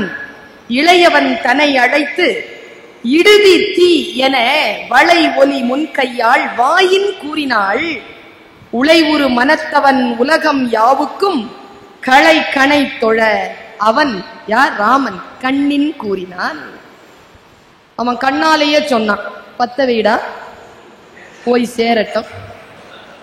இவ வாயில சொன்னா, அவன் கண்ணில் கூறினான், செய் தீ இடு என்று ஆணையிட்டான் ராமன் என்பது கம்பனுடைய வாக்கு மூலமாக இருக்கிறது என்ற பொழுது, ஒரு பெண்ணை அவள் எப்பொழுதோ, என்னங்க நீங்க என்ன நிற்றியோ ஒரு நீ என்று கேட்டா அது தப்புன்னு நீங்க சொல்றீங்களே, சீதா பிராட்டிக்கு ராமனை போர் வீரனா தெரியாது, ஒரு அன்பான கணவனாக மட்டுமே தான் தெரியும். மாரிசன் அங்கே லக்ஷ்மணா என்று கத்திய பொழுது என் ராமனுக்கு ஏதோ நேர்ந்து விட்டதோ என்று அந்த அபலை பெண் தவிக்கின்ற பொழுது, அதெல்லாம் ஒன்னும் கிடையாது அப்படிங்கிற மாதிரியான ஒரு மொழியில் லக்ஷ்மணன் பேசும்போது எந்த மனைவிக்குத்தான் கோபம் வராது? நீ ஏதோ ஒரு செய்து போய் உன் அண்ணனை பார்க்க கூடாதா? அவன் கதறுகிறானே, லக்ஷ்மணா என்று கத்துகிறானே, நீ போக கூடாதா? நீ தவிக்கிறா. தவிக்கும் பொழுது இந்த பொங்குற பால்ல தண்ணி தெளிக்கிற மாதிரி அந்த சாமியார் பேசுறாரு, இந்த லக்ஷ்மண சாமியார். அதெல்லாம் ஒண்ணும் கிடையாது அண்ணி, எல்லாம் வந்துருவாங்க. தன் கணவனுக்கு உயிர் ஏதோ ஒரு ஆபத்து நேர்ந்து விட்டது என்று தவிக்கின்ற அந்த பெண்ணுக்கு முன்னால் லக்ஷ்மணன் சிலை போல நின்றதை பார்த்துத்தான், உன் மனதிலே என்ன நினைத்துக் கொண்டு நீ இருக்கிறாய் போ என்று சொன்னாள். அதுவும் ராமன் மீது இருந்த காதலால் தான் சொன்னாலே தவிர லக்ஷ்மணன் மீது இருக்கக்கூடிய குறை மனப்பான்மையினால் அவள் சொல்லவில்லை என்பதனை அறிய மாட்டானா ராமன்?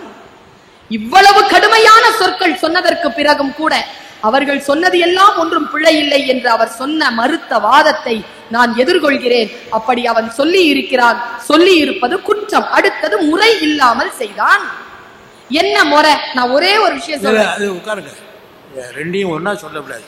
அவங்க மறுத்துட்டு அதுக்கு அடுத்ததா அவங்க கேட்கட்டும். அவர் சொன்னதை நீங்க மறுத்துட்டீங்க, சரி, இப்ப அவர் என்ன சொல்றாருன்னு கேட்கணும்ல. அதாவது இனி உட்காருங்க. அதுல எனக்கு ஒரு சந்தேகம் ஐயா, என்ன ஐயா, ஒரே ஒரு சந்தேகம். நான் பேச நினைப்பதெல்லாம் நீ பேச வேண்டும்னு அந்த வழக்கறிஞரை பார்த்து நீங்க சொல்லும் போது நீதிமன்றத்தின் மீது எனக்கு ஒரு நம்பிக்கை இல்லா தீர்மானத்தை நான் தர வேண்டுமோ என்பது போல் தெரிகிறது. அதுவும் பெண்மைக்கான தலைப்பு. பெண்ணாக நின்று ஒருத்தியாக நான் போராடி கொண்டிருக்க நீங்கள் தயவு செய்து எந்த ஒரு பாரபட்சமும் இல்லாமல் நேர்மையாக இந்த கருத்தை நீங்கள் எதிர்கொள்ள வேண்டும் என்கின்ற கோரிக்கையோடு நான் அமர்கிறேன். நீதிமன்றத்தை நம்ப வேண்டும் என்று நீதிமன்றமே சொல்லவில்லை. நீதிமன்றத்தை எதிர்க்க கூடாதுன்னு தான் சொல்லியிருக்கு. நீங்க நம்பணும்னு நான் சொல்லலை. நீங்க நம்புறது நம்பாதது வேற. ஆனா எதிர்க்கப்படாது. இன்னொன்னு, சாமியார்னு சொல்றதுக்கு முந்தி எந்த சாமியார்னு சொல்லிவிட்டு சொல்லணும். நீங்க பாட்டுக்கு புத்தாம் பொதுவா சாமியார்னா நானும் அது மாதிரி தான் ட்ரெஸ் பண்ணியிருக்கிறேன். இப்போ நான் கண்டேன்னா ஒரு சாமியார் கதவை திற காத்து வரும்னாரு. ஒரு நாள் அவரே திறந்தாரு, காத்து வரல, ஒரு நடிகை வந்துட்டார். அவன் மட்டும்தான் வந்துக்கிறான்னு நினைச்சாரு. ஒரு கேமராவும் வந்திருக்கு, அது பின்னாலதான் தெரியும். அதனால சாமியார்னு சொன்னா எந்த சாமியார்னு சொல்லிவிட்டு சொல்லுங்க. நீங்க என்ன மறுக்கிறீங்களா சார்? அதை கண்ணாலேயே சொன்னாங்கிறாங்க அந்த அம்மா. ரொம்ப சங்கடமான செய்தி நீதிபதி அவர்களே. என்ன? அது ஒரு 2-3 விஷயம் சொல்றேன். பொதுவாகவே பெண் கொஞ்சம் பலவீனமான,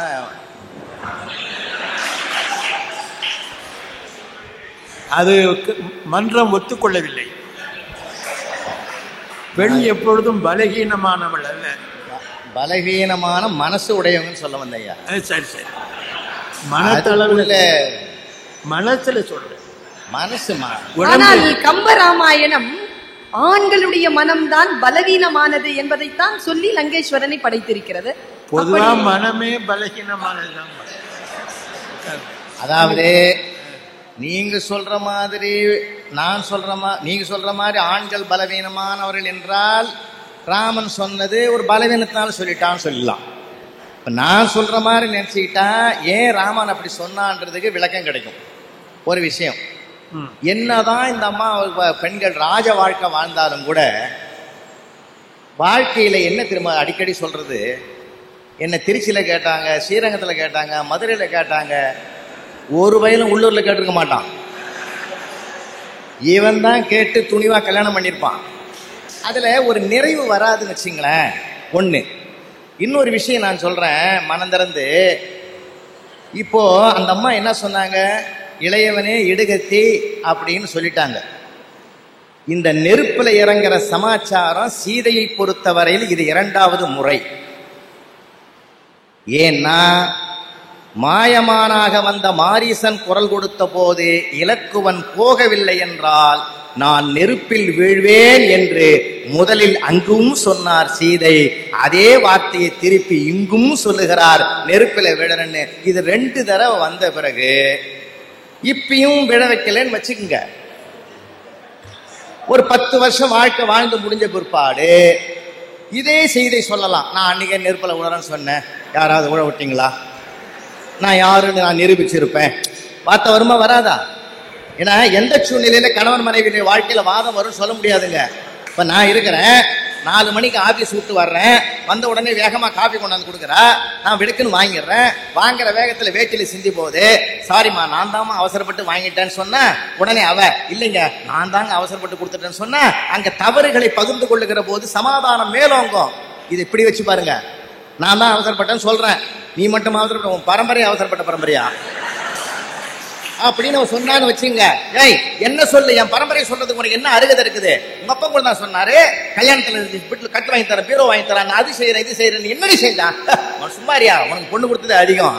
அப்ப என்ன ஆகுன்னு கேட்டா வார்த்தைகள் வளர வளர விரிசல்கள் ஏற்படும். அதனால ஏற்கனவே இலக்குவனை பார்த்து நான் நெருப்பில விழுந்துருவேன்னு சொன்ன வார்த்தை ஒண்ணு, இப்பொழுது அதே எண்ணத்துலதான் சீதை இருக்கிறா, அதே பரபரப்புலதான் இருக்குதான். ஏன் தெரியுமா?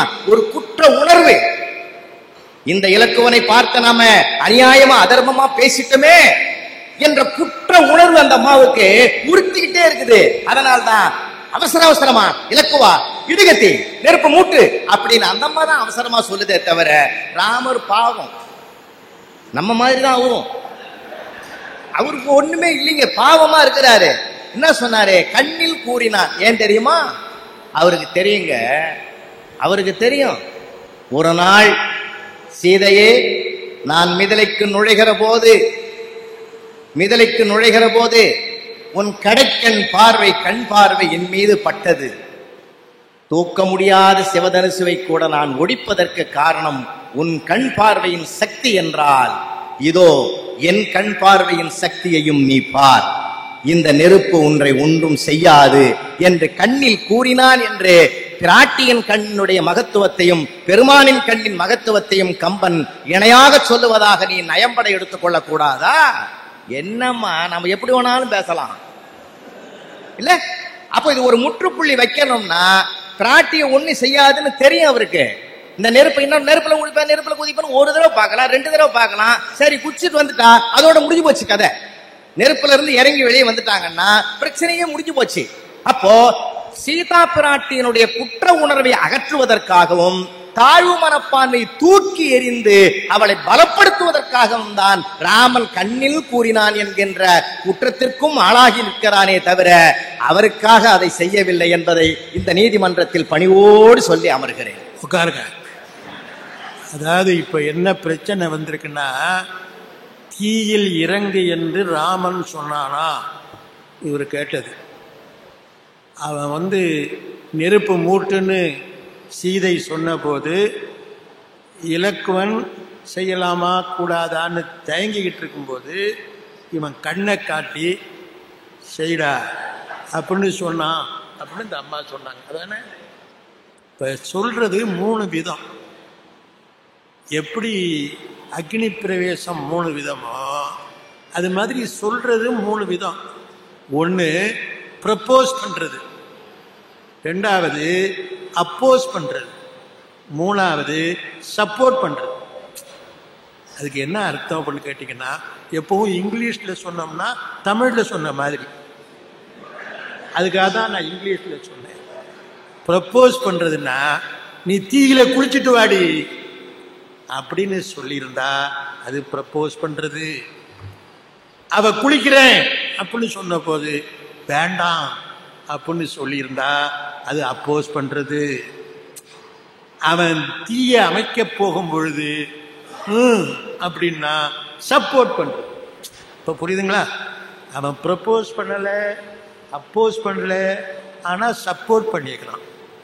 சப்போர்ட் பண்ணது ப்ரப்போஸ் பண்ணது ஆகுமா? இப்ப அதான் கேள்வி. அதை நம்ம தீர்ப்புல பார்த்துக்கலாம். நீங்க 2வது குற்றச்சாட்டை சொல்லுங்க. ராமன் செய்தது முறை இல்லை. ஆமா. ஏனென்றால் ஒரு சேர்த்து இதை சொல்லுகிறேன், அவர்கள் அந்த மறுப்பிலே சொல்லட்டும். தற்கொலை உணர்வோடு இருக்கக்கூடிய பெண்ணுக்கு தற்கொலை செய்து கொள்ளக்கூடிய வாய்ப்பை ஏற்படுத்தி கொடுப்பது உளவியல் ரீதியாக அவளை மீட்டெடுப்பதற்கான முயற்சி என்று எந்த உளவியலும் சொல்லவில்லை. 1. 2, ஏற்கனவே கவந்தனுடைய வாயிலே விழுந்து இறப்பதற்காக தற்கொலை முயற்சியிலே தன்னை தயார்படுத்தி கொண்டவன் ராமன்.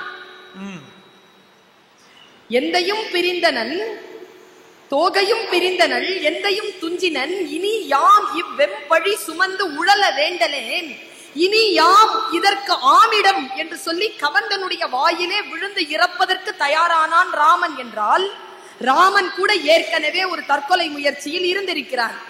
அப்படி என்றால் சீதா பிராட்டி இன்னொரு வாய்ப்பை அவனுக்கு ஏற்படுத்தி கொடுத்திருக்கலாமா? அது சரியான வாதமா?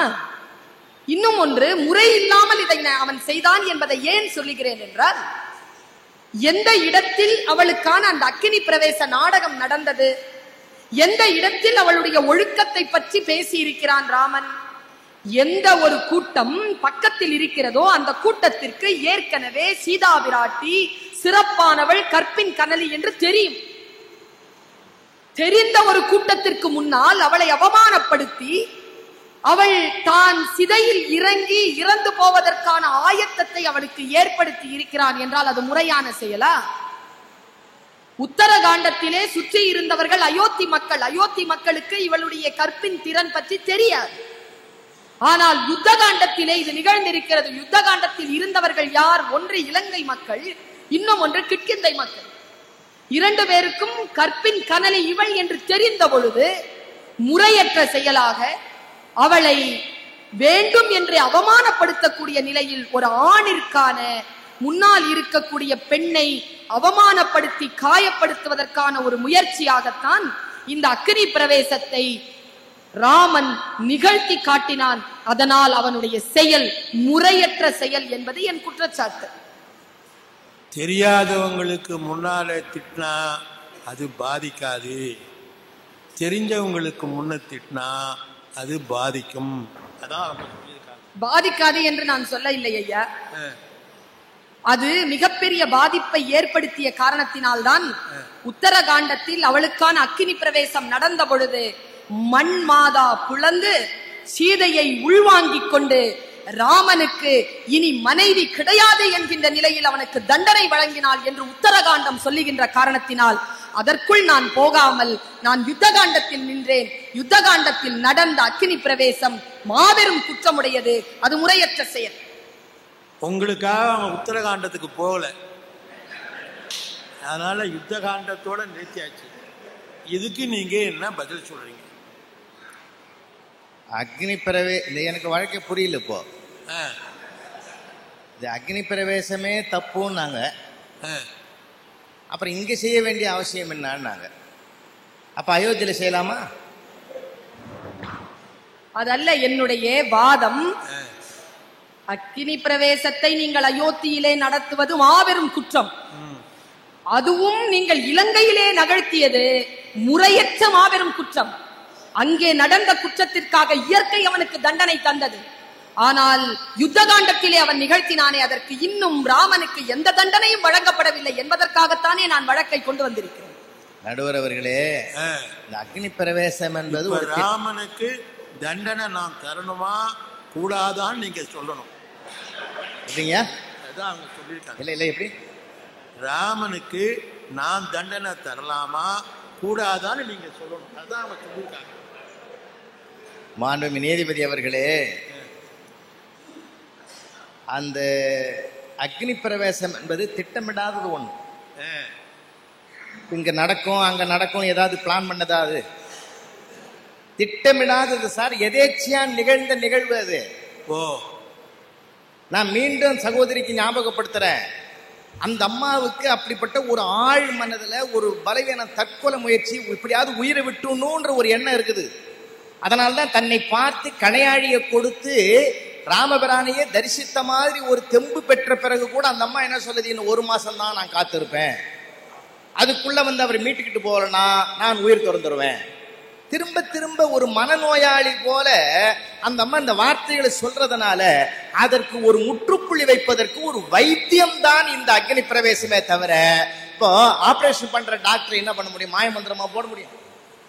ஒரு கட்டி வருது, கட்டி வந்த பிறகு அதை ஆபரேஷன் பண்ணணும்னா அறுவை சிகிச்சை தானே பண்ணி ஆகணும். கத்தி எடுத்தது டாக்டர் அதர்மம், அறமில்லை, முறையில்லை, சரியில்லைன்னு சொல்ல முடியுமா? அப்போ இந்த அடிமனதிலே தேங்கி கிடக்கிற இந்த மனநோய்க்கு மாமருந்து எதுன்னா ஏதாவது ஒரு தீர்வு கண்டே ஆகணும். இலங்கையில மனநோய் மருத்துவமே கிடையாதா? அங்க ஒருத்தர் 2 பேர் இருக்குன்னா மருத்துவமனை வைக்கலாம். எல்லாருமே மனநோயா இருக்கிற போது எங்க இருந்து மருத்துவமனை வைக்கிறது? வைக்க முடியாது. அப்போ அதற்காக எதேச்சியாக நடந்த ஒரு தீர்வே தவிர இதுல ராமபிரான் போய் அக்னி பிரவேசம் வச்சே தீர்வேன்னா எங்கேயும் சொல்லல, எந்த இடத்துலயும் நிகழல. அது இயல்பாக நிகழ்ந்த ஒன்று. அதுல கண்ணில் கூறி ஒரு முடிவு முடிச்சிரு, இதோட இந்த இலங்கையில இந்த பிரச்சனைக்கு முற்றுப்புள்ளி வச்சுட்டு நம்ம அயோத்திக்கு போவோம்ன்றதான முடிவை தவிர இங்க யார் கேட்டாங்க, இது எதுக்கு கேட்டாங்க, அப்ப ராமரை விரும்புறாரா நாங்க வைக்கணும்னா அவருக்கு விருப்பம் இல்லை. திடீர்னு வந்தது, ஒரு வாய்ப்பு வந்துட்டது, வேற ஒண்ணும் வழி கிடையாதுங்க. அதற்குத்தான் நம்ம அந்த அது காரண காரியத்தை நாம அறிந்து அதை தெரிந்து கொள்ள வேண்டுமே தவிர அதுல ஒரு பெரிய குற்றத்தை கண்டுபிடிச்சு இது நம்ம குடும்பம் மாதிரியா? அது குடும்பம் நான் என்ன நம்ம குடும்பம் மாதிரியா அந்த குடும்பம் நான் கேட்கிறேன். அவங்க ஒரு அவதார புருஷர்களாக வந்தவர்கள். அங்க என்ன நடக்குது ஏது நடக்குதுன்னு எல்லாத்துக்கும் தெரியும். சிலதெல்லாம் மௌனமா இருக்கும், சிலது வெளிப்படையா இருக்கும். அதை பார்க்கறது விட்டு நம்ம சாத குப்பம் சுப்பம் கதையா நம்ம கதையா இது இல்ல.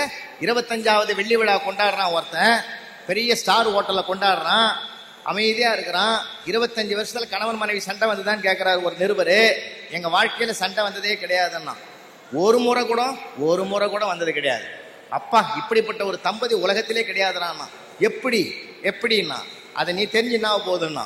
இல்லை தெரிஞ்சுக்கலான்னு ஆசைப்படுறேன், வேற ஒன்றும் இல்லை, பேப்பர்லாம் போட மாட்டேன்னா. அப்படியா, வா. என் சம்சாரத்திற்காலே அவங்க அப்பா ஒரு பெரிய குதிரை வியாபாரி. நானும் அவளும் திருமணம் பண்ணிக்கணும் 25 வருஷத்துக்கு முந்தைய காலையில சாயந்தரம் ஆளுக்கு ஒரு குதிரையை கொடுத்து பீச் பக்கமா சவாரி போயிட்டு வாங்கன்னு சொன்னார் என் மாமனார். ஆளாளுக்கு ஒரு குதிரையில ஏறி போனோம். போகிற போதே என் ஒய்ஃப் அந்த குதிரை கீழே தடிக்க விழுந்தது. விழுந்த உடனே ஒரு சத்தம் போட்டா, ஒன்றுன்னு ஒரு அலர்னா குதிரை தானா எழுந்துச்சு. இன்னும் கொஞ்சம் தூரம் போகும்போது மறுபடியும் குதிரை விழுந்துட்டுது, நோஞ்சாங் குதிரை. மறுபடியும் கீழே விழுந்தவர் 2ன்னு ஒரு அலர்னா குதிரை எழுந்துட்டுது. 3வது ஒரு கல் தடிக்கு நிஜமாவே குதிரை விழுந்துடுது. 3ன்னு சொன்னவ ஹேண்ட்பேக்கில் இருந்து துப்பாக்கி எடுத்து சுட்டுட்டா குதிரைய. நான் சொன்னேன், அடி பாவி, ஒரு வாயில்லாத ஜீவனை சுட்டுட்டியேன்னு. 1ன்னா 25 வருஷம் ஆகுது, இது வரைக்கும் நான் 2ன்னு சொல்லாத அளவு குடும்பம் பண்றேன்னா.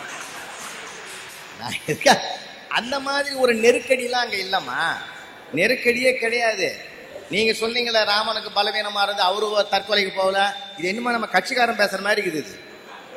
இல்ல இங்க ஒரு குற்றம் சொன்னாக்க அங்க ஒரு குற்றம், நான் மட்டுமா இந்த தப்பு பண்றேன், நீ அந்த நாள்ல பண்ணலையா? இது அப்படி இல்ல. அது ஆணுக்கு எங்க அண்ணன் சண்முகடியால் தான் சொல்லுவாரு, ஆணு தற்கொலை முயற்சியில் போறான்னா நீங்க அதை பத்தி கவலைப்பட வேணான்னு எங்க அண்ணன் சண்முகடியால் ஒரு அழகான செய்தி சொல்லுவாரு. ஒருத்தன் குளத்துல விழுந்து தற்கொலை பண்ணிக்கலான்னு வந்திருக்கிறான். அப்படியே யோசனை பண்ணி சுத்தி வந்திருக்கிறான். ஒரு ஆள் கேட்டுக்கிறான், எதுக்கடா அங்க குளத்தை சுத்தி பாக்குறேன்னு. இதுல விழுந்து தற்கொலை பண்ணிக்கலான்னு இருக்கிறேன். அடப்பாவி, விஷம் பாம்புக்கு இருக்குது, பயங்கரமான முதலெல்லாம் உள்ள இருக்குதுறான்னா. நல்ல வேலை சொன்னீங்கன்னு வீட்டுக்கு போட்டானா. அது போல ஆம்பளை தற்கொலை பண்ணிக்கிறான்னா அதெல்லாம் தூக்கி கவலைப்படாதீங்க. ஆனா பெண் பலவீனமான ஒரு வார்த்தை சொல்லிவிட்டால் அதை முக்கியத்துவம் கொடுத்து நம்ம யோசிக்கணுங்க. ஏன், அவன் நெருப்பின் வடிவம், இவள் நீரின் வடிவம், இவள் மென்மை தன்மையானவள், அவள் வன்மையானவன். அவன் சொல்லுவான், செய்ய மாட்டான். இதை வெட்டிடுறான் பாருன்னுவான், யாரும் வெட்ட மாட்டான், செய்ய மாட்டான் சார். அதனால நீங்க அவருடைய பலவீனத்துல நீங்க பேச வேண்டிய அவசியம் இல்லை. ஒரு பலமானவன் ஒரு பலவீனத்துக்கு முற்றுப்புள்ளி வைப்பதற்காகத்தான் இது முறையாத்தான் செஞ்சிருக்கானே தவிர ஏதோ திடீர்னு வந்துட்டுது அதை கூட ஒரு நெறிப்படுத்தி ராமபிரான் செய்து முடித்திருக்கிறார் தான் நம்ம நினைக்கிறோமே தவிர அதுல போய் குற்றமா எல்லாத்திலுமா குற்றம் பார்க்கறது. அதாவது அவர்கள் சொன்னார்கள், ராமன் செய்த இந்த தவறினால் இயற்கை ஒரு தண்டனை கொடுத்தது, பூமியே பிளந்து உள்வாங்கி கொண்டது. அது எப்படின்னு கேட்டால், காஷ்மீரில் தகராறு நடக்குது. தீவிரவாதிகளும் பிரிவினவாதிகளும் சேர்ந்து தகராறு பண்ணுறான்.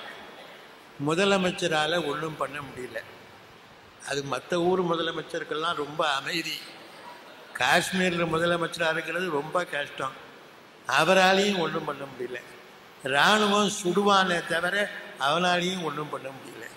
என்னடா பண்ணுறதுன்னு பார்த்தது. இயற்கை என்ன பண்ணிவிட்டது, பெரிய மழையை போட்டு ஒரு வயலும் போராட முடியாமல் 600 பேரை உள்வாங்கி கொண்டது. இதுக்கு தான் இயற்கை பண்ணுறது. மனுஷன் எப்போ பண்ண முடியலையோ அப்போ இயற்கை செய்யும். அது ராமாயணத்திலையும் செஞ்சிருக்குது, இப்பவும் செஞ்சிருக்கு. அது மாதிரி உங்களை உள்வாங்காமல் இருக்க நீங்கள் தப்பித்து கொள்ள வேண்டும். எதிர்கட்சி வழக்கறிஞருக்கு சொல்லுகிறேன். இப்போ நீங்கள் 2 சொல்லிவிட்டீங்க, இப்போ 3வது சொல்லுங்க. அவர் சொன்ன 2வது குற்றச்சாட்டிலே என்னுடைய 3வது குற்றச்சாட்டிற்கான கேள்வியும் அடங்கி இருக்கிறது. அதனால் அந்த கேள்விக்கான பதிலோடு என்னுடைய 3வது குற்றச்சாட்டை நான் வைக்கிறேன். சீதையானவள் பலவீனமானவள். அப்பப்போ போய் அவள் தற்கொலைக்கு முயற்சி செய்தாள்.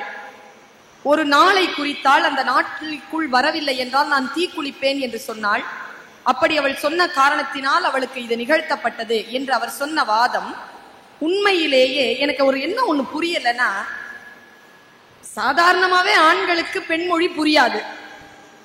அதுல கொடுமை என்ன தெரியுமா, புரியாம இருக்கிறது இல்ல, புரியாம எனக்கு எல்லாம் புரிஞ்சு போச்சு நினைக்கிறது இருக்கு பாருங்க, அதுதான் கொடுமையான ஒரு விஷயமே. இப்போ மா ராமலிங்கம் அவர்கள் சொல்லுகிறார்கள், அப்படி சொன்ன காரணத்தினால் அவள் ஒரு குறித்த நேரத்தில் வரவில்லை என்றால் நான் தீக்குளிப்பேன் என்று சொன்ன காரணத்தினாலேயே அவளுக்கு இது நிகழ்த்தப்பட்டது என்றால் பரதனும் அப்படித்தானே சொல்லிக் கொண்டிருந்தான். அவன் குறித்த நேரத்தில் வரவில்லை என்றால் நான் தீக்குளிப்பேன் என்று சொல்லிக் கொண்டிருந்தான் இல்லையா? அப்படி என்றால் அவனையும் இன்னொரு வாய்ப்பிலே கொண்டு போய் கொட்டலாமா?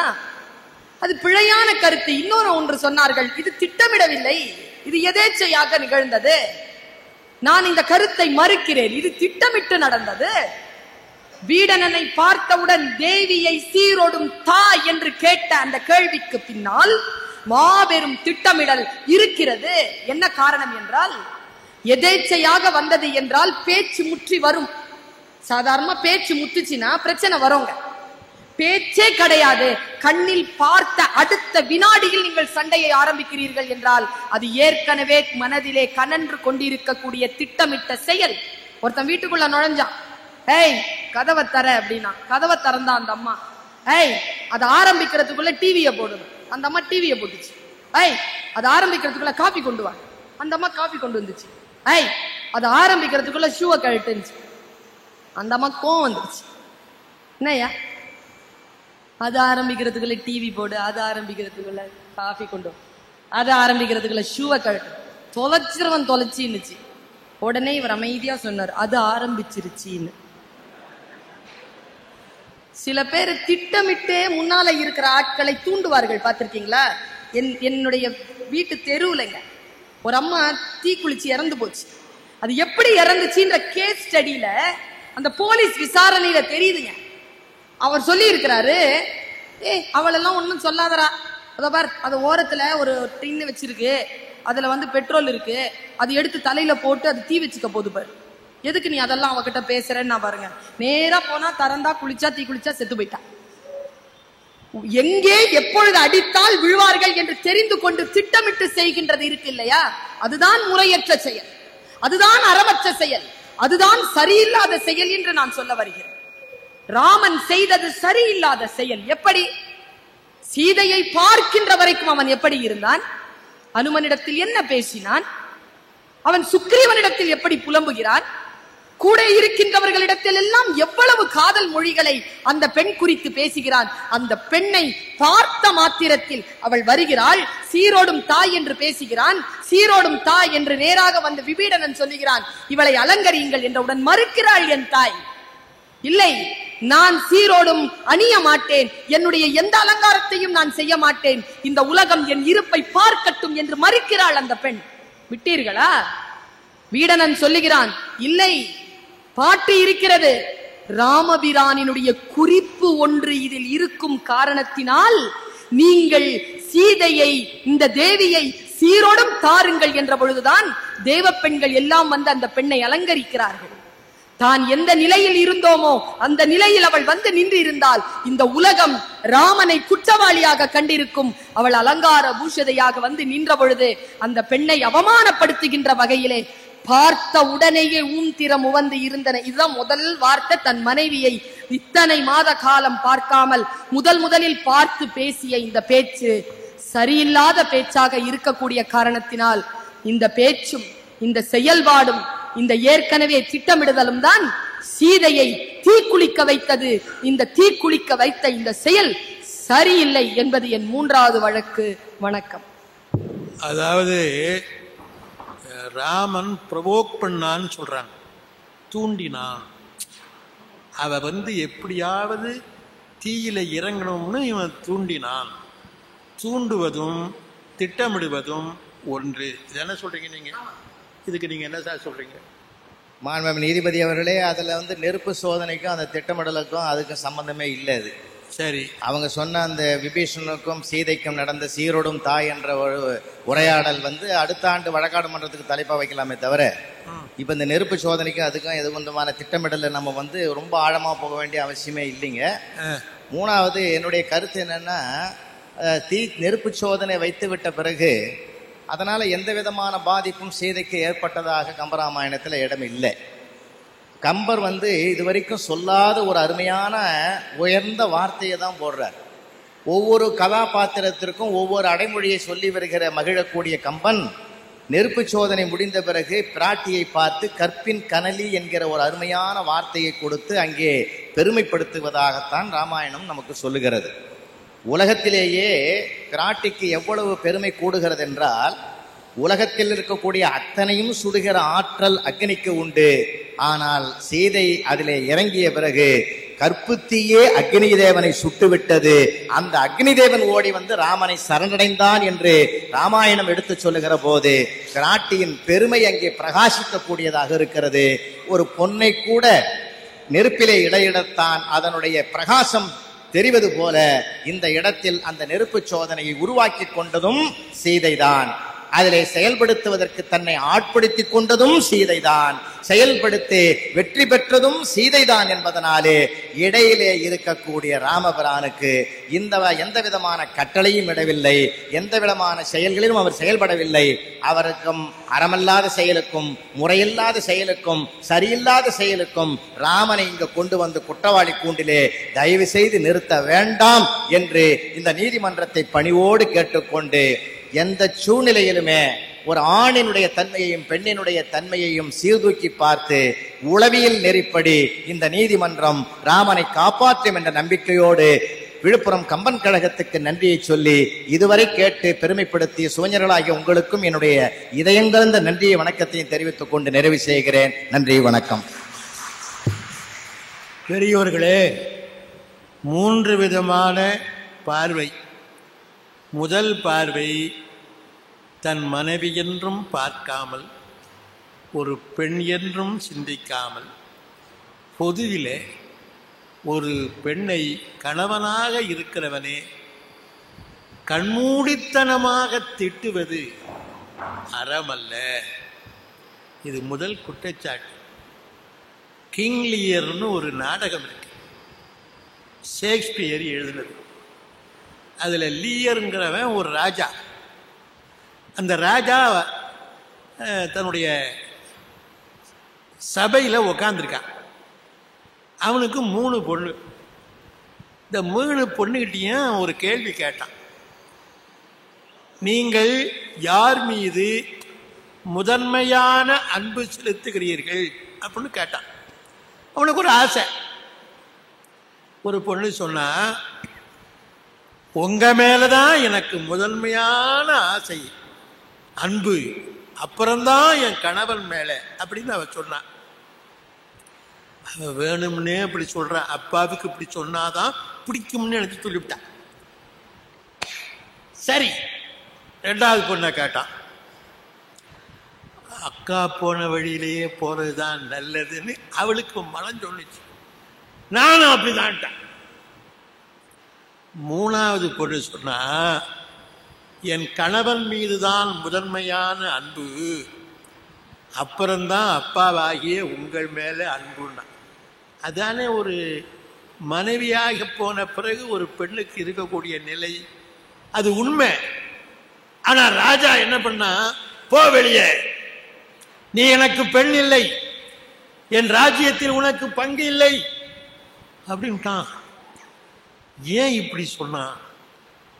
கிரிட்டிசிசம் எழுதினவங்க சொல்றாங்க, இன்சல்ட் இன் த பப்ளிக். பொது மன்றத்தில் ஒருத்தரை அவமானப்படுத்தினால் உண்மையா இருந்தாலும் மன்னிக்க முடியாது. அப்பா மேல அன்பு இல்லை, ராஜா மேல அன்பு இல்லை என்று பொது மன்றத்தில் அந்த பெண் சொன்னதால அவளை துறந்து விட்டான்னு எழுதினான். இப்ப புரியுதுங்களா? பப்ளிக்ல நீங்க தனியா ஒருத்தன ரூம்ல அழைச்சிட்டு போய் செருப்பால அடிங்க, கண்ணத்தை துடைச்சிக்கிட்டு பேசாம வெளியே வந்துருவான். ஆனா பப்ளிக்ல செருப்பால அடிப்பேன்னு சொன்னீங்க, ரொம்ப கோபம் வந்துடும். அடி வாங்கினப்ப கோபம் வரல, பப்ளிக்ல சொன்னோம்னா கோபம் வருதா இல்லையா? இதுதான் பப்ளிக். இதுதான் அந்த ராஜாவுக்கும் நடந்தது. அது மாதிரி ஒரு மனைவிய பப்ளிக்ல ஒருத்தன் திட்டலாமா அப்படின்னு கேட்டது ரொம்ப அற்புதமான கேள்வி. அந்த கேள்வி உயிரோடு உள்ள ஒரு கேள்வி. ஆனா இவர் என்ன சொன்னாரு, ஏன் திட்டினான்? இவன் மட்டும் பப்ளிக்ல தன்னுடைய கொழுந்தனை திட்டவில்லையா?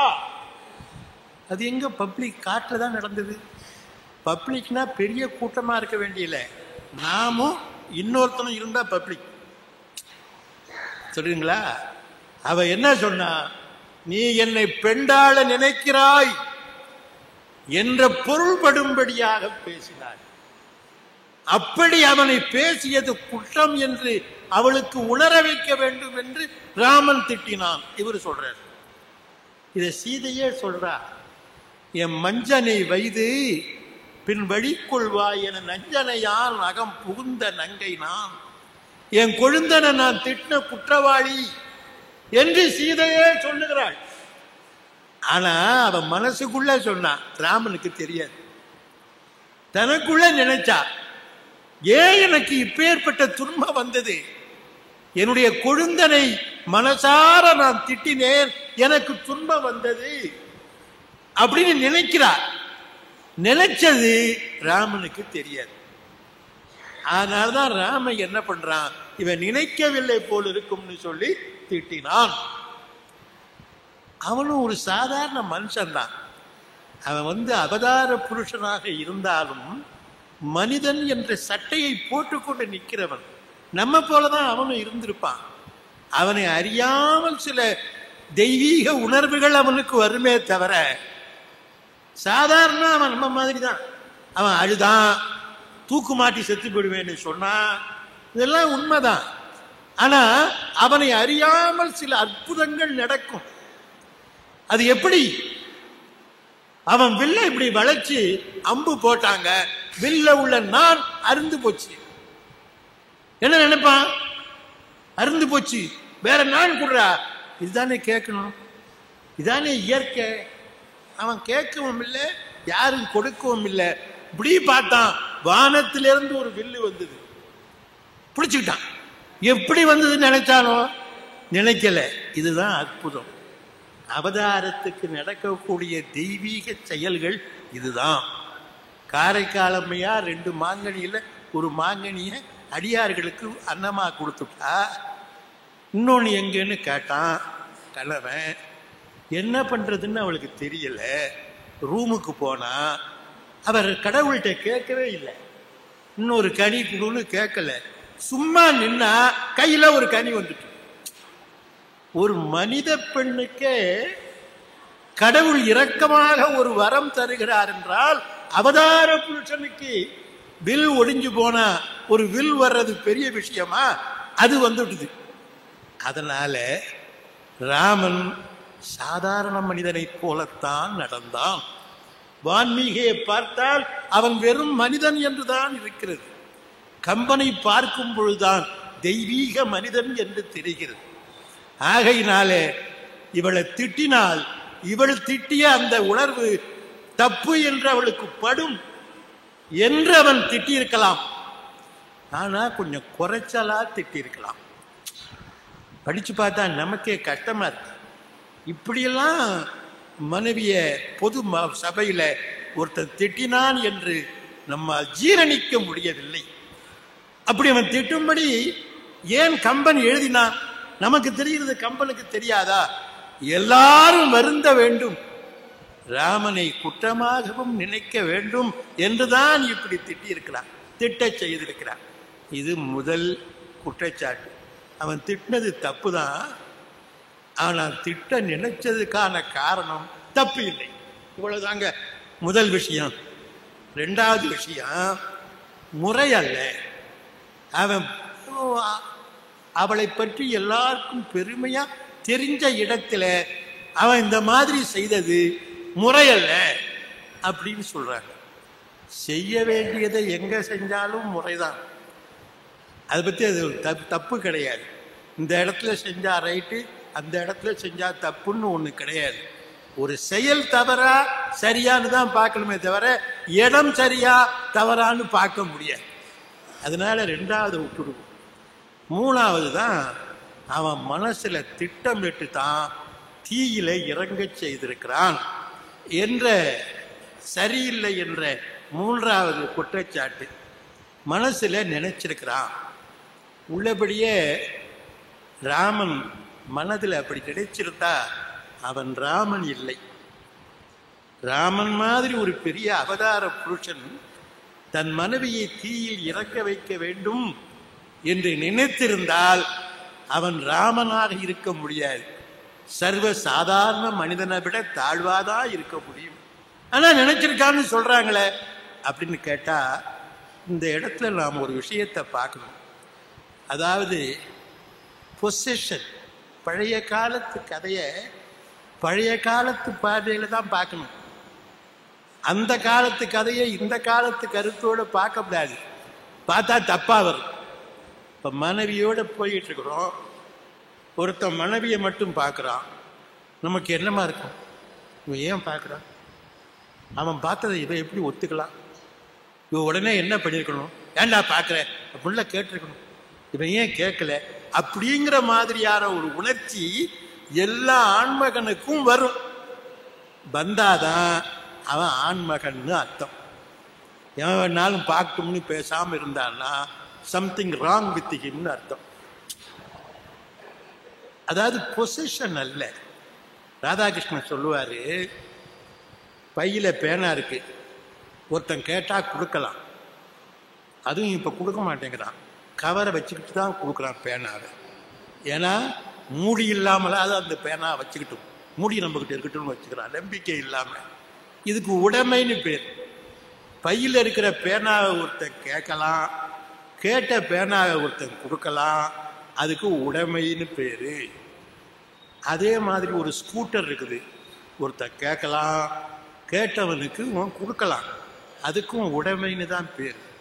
மனைவிங்கிறவளை ஒருத்தன் கேட்கவும் கூடாது, கேட்டா கொடுக்கவும் கூடாது, அதுக்கு உரிமைன்னு பேர்.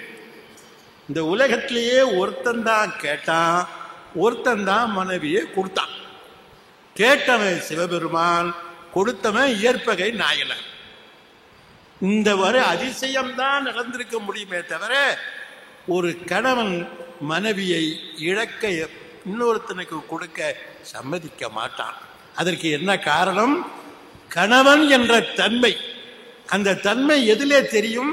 அவள் நமக்கு உரியவள் என்கின்ற உணர்ச்சியினாலே தெரியும். அப்படிப்பட்ட உணர்ச்சியில தன்னுடைய மனைவி இன்னொருத்தனுடைய சிறையிலே இருந்தாள் என்கிறதை ஆண் என்ற தன்மையினால், அந்த காலத்து ஆண் என்ற தன்மையினால் ஏற்றுக்கொள்ள முடியாது. அவன் பூமியை பிளந்துட்டு சீதையை கொண்டு போயிருக்கலாம், அது பிரச்சனை இல்லை. அவன் அசோகவனத்தில் வச்சிருக்கலாம், அது பிரச்சனை இல்லை. அவன் கையால் தொடவே இல்லை, அதெல்லாம் உண்மைதான், அது பிரச்சனை இல்லை.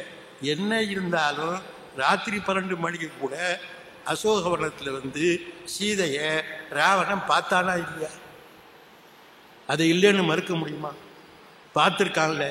அப்படி பார்த்ததை கூட ஒரு கணவனால, அந்த காலத்து கணவனால, நான் அடிக்கோடிட்டு சொல்றேன், இந்த காலத்து கணவன் சொல்லக்கூடாது, அந்த காலத்து கணவனால தன் மனைவியை உரிமையாக நினைத்த அந்த காலத்தில் எந்த ஒரு கணவனாலும் பொறுத்து கொள்ள முடியாது. தண்டிக்கணும் தான் ஆசை வரும். அப்படி ஒரு ஆசை வந்தா அது தப்பு இல்லை.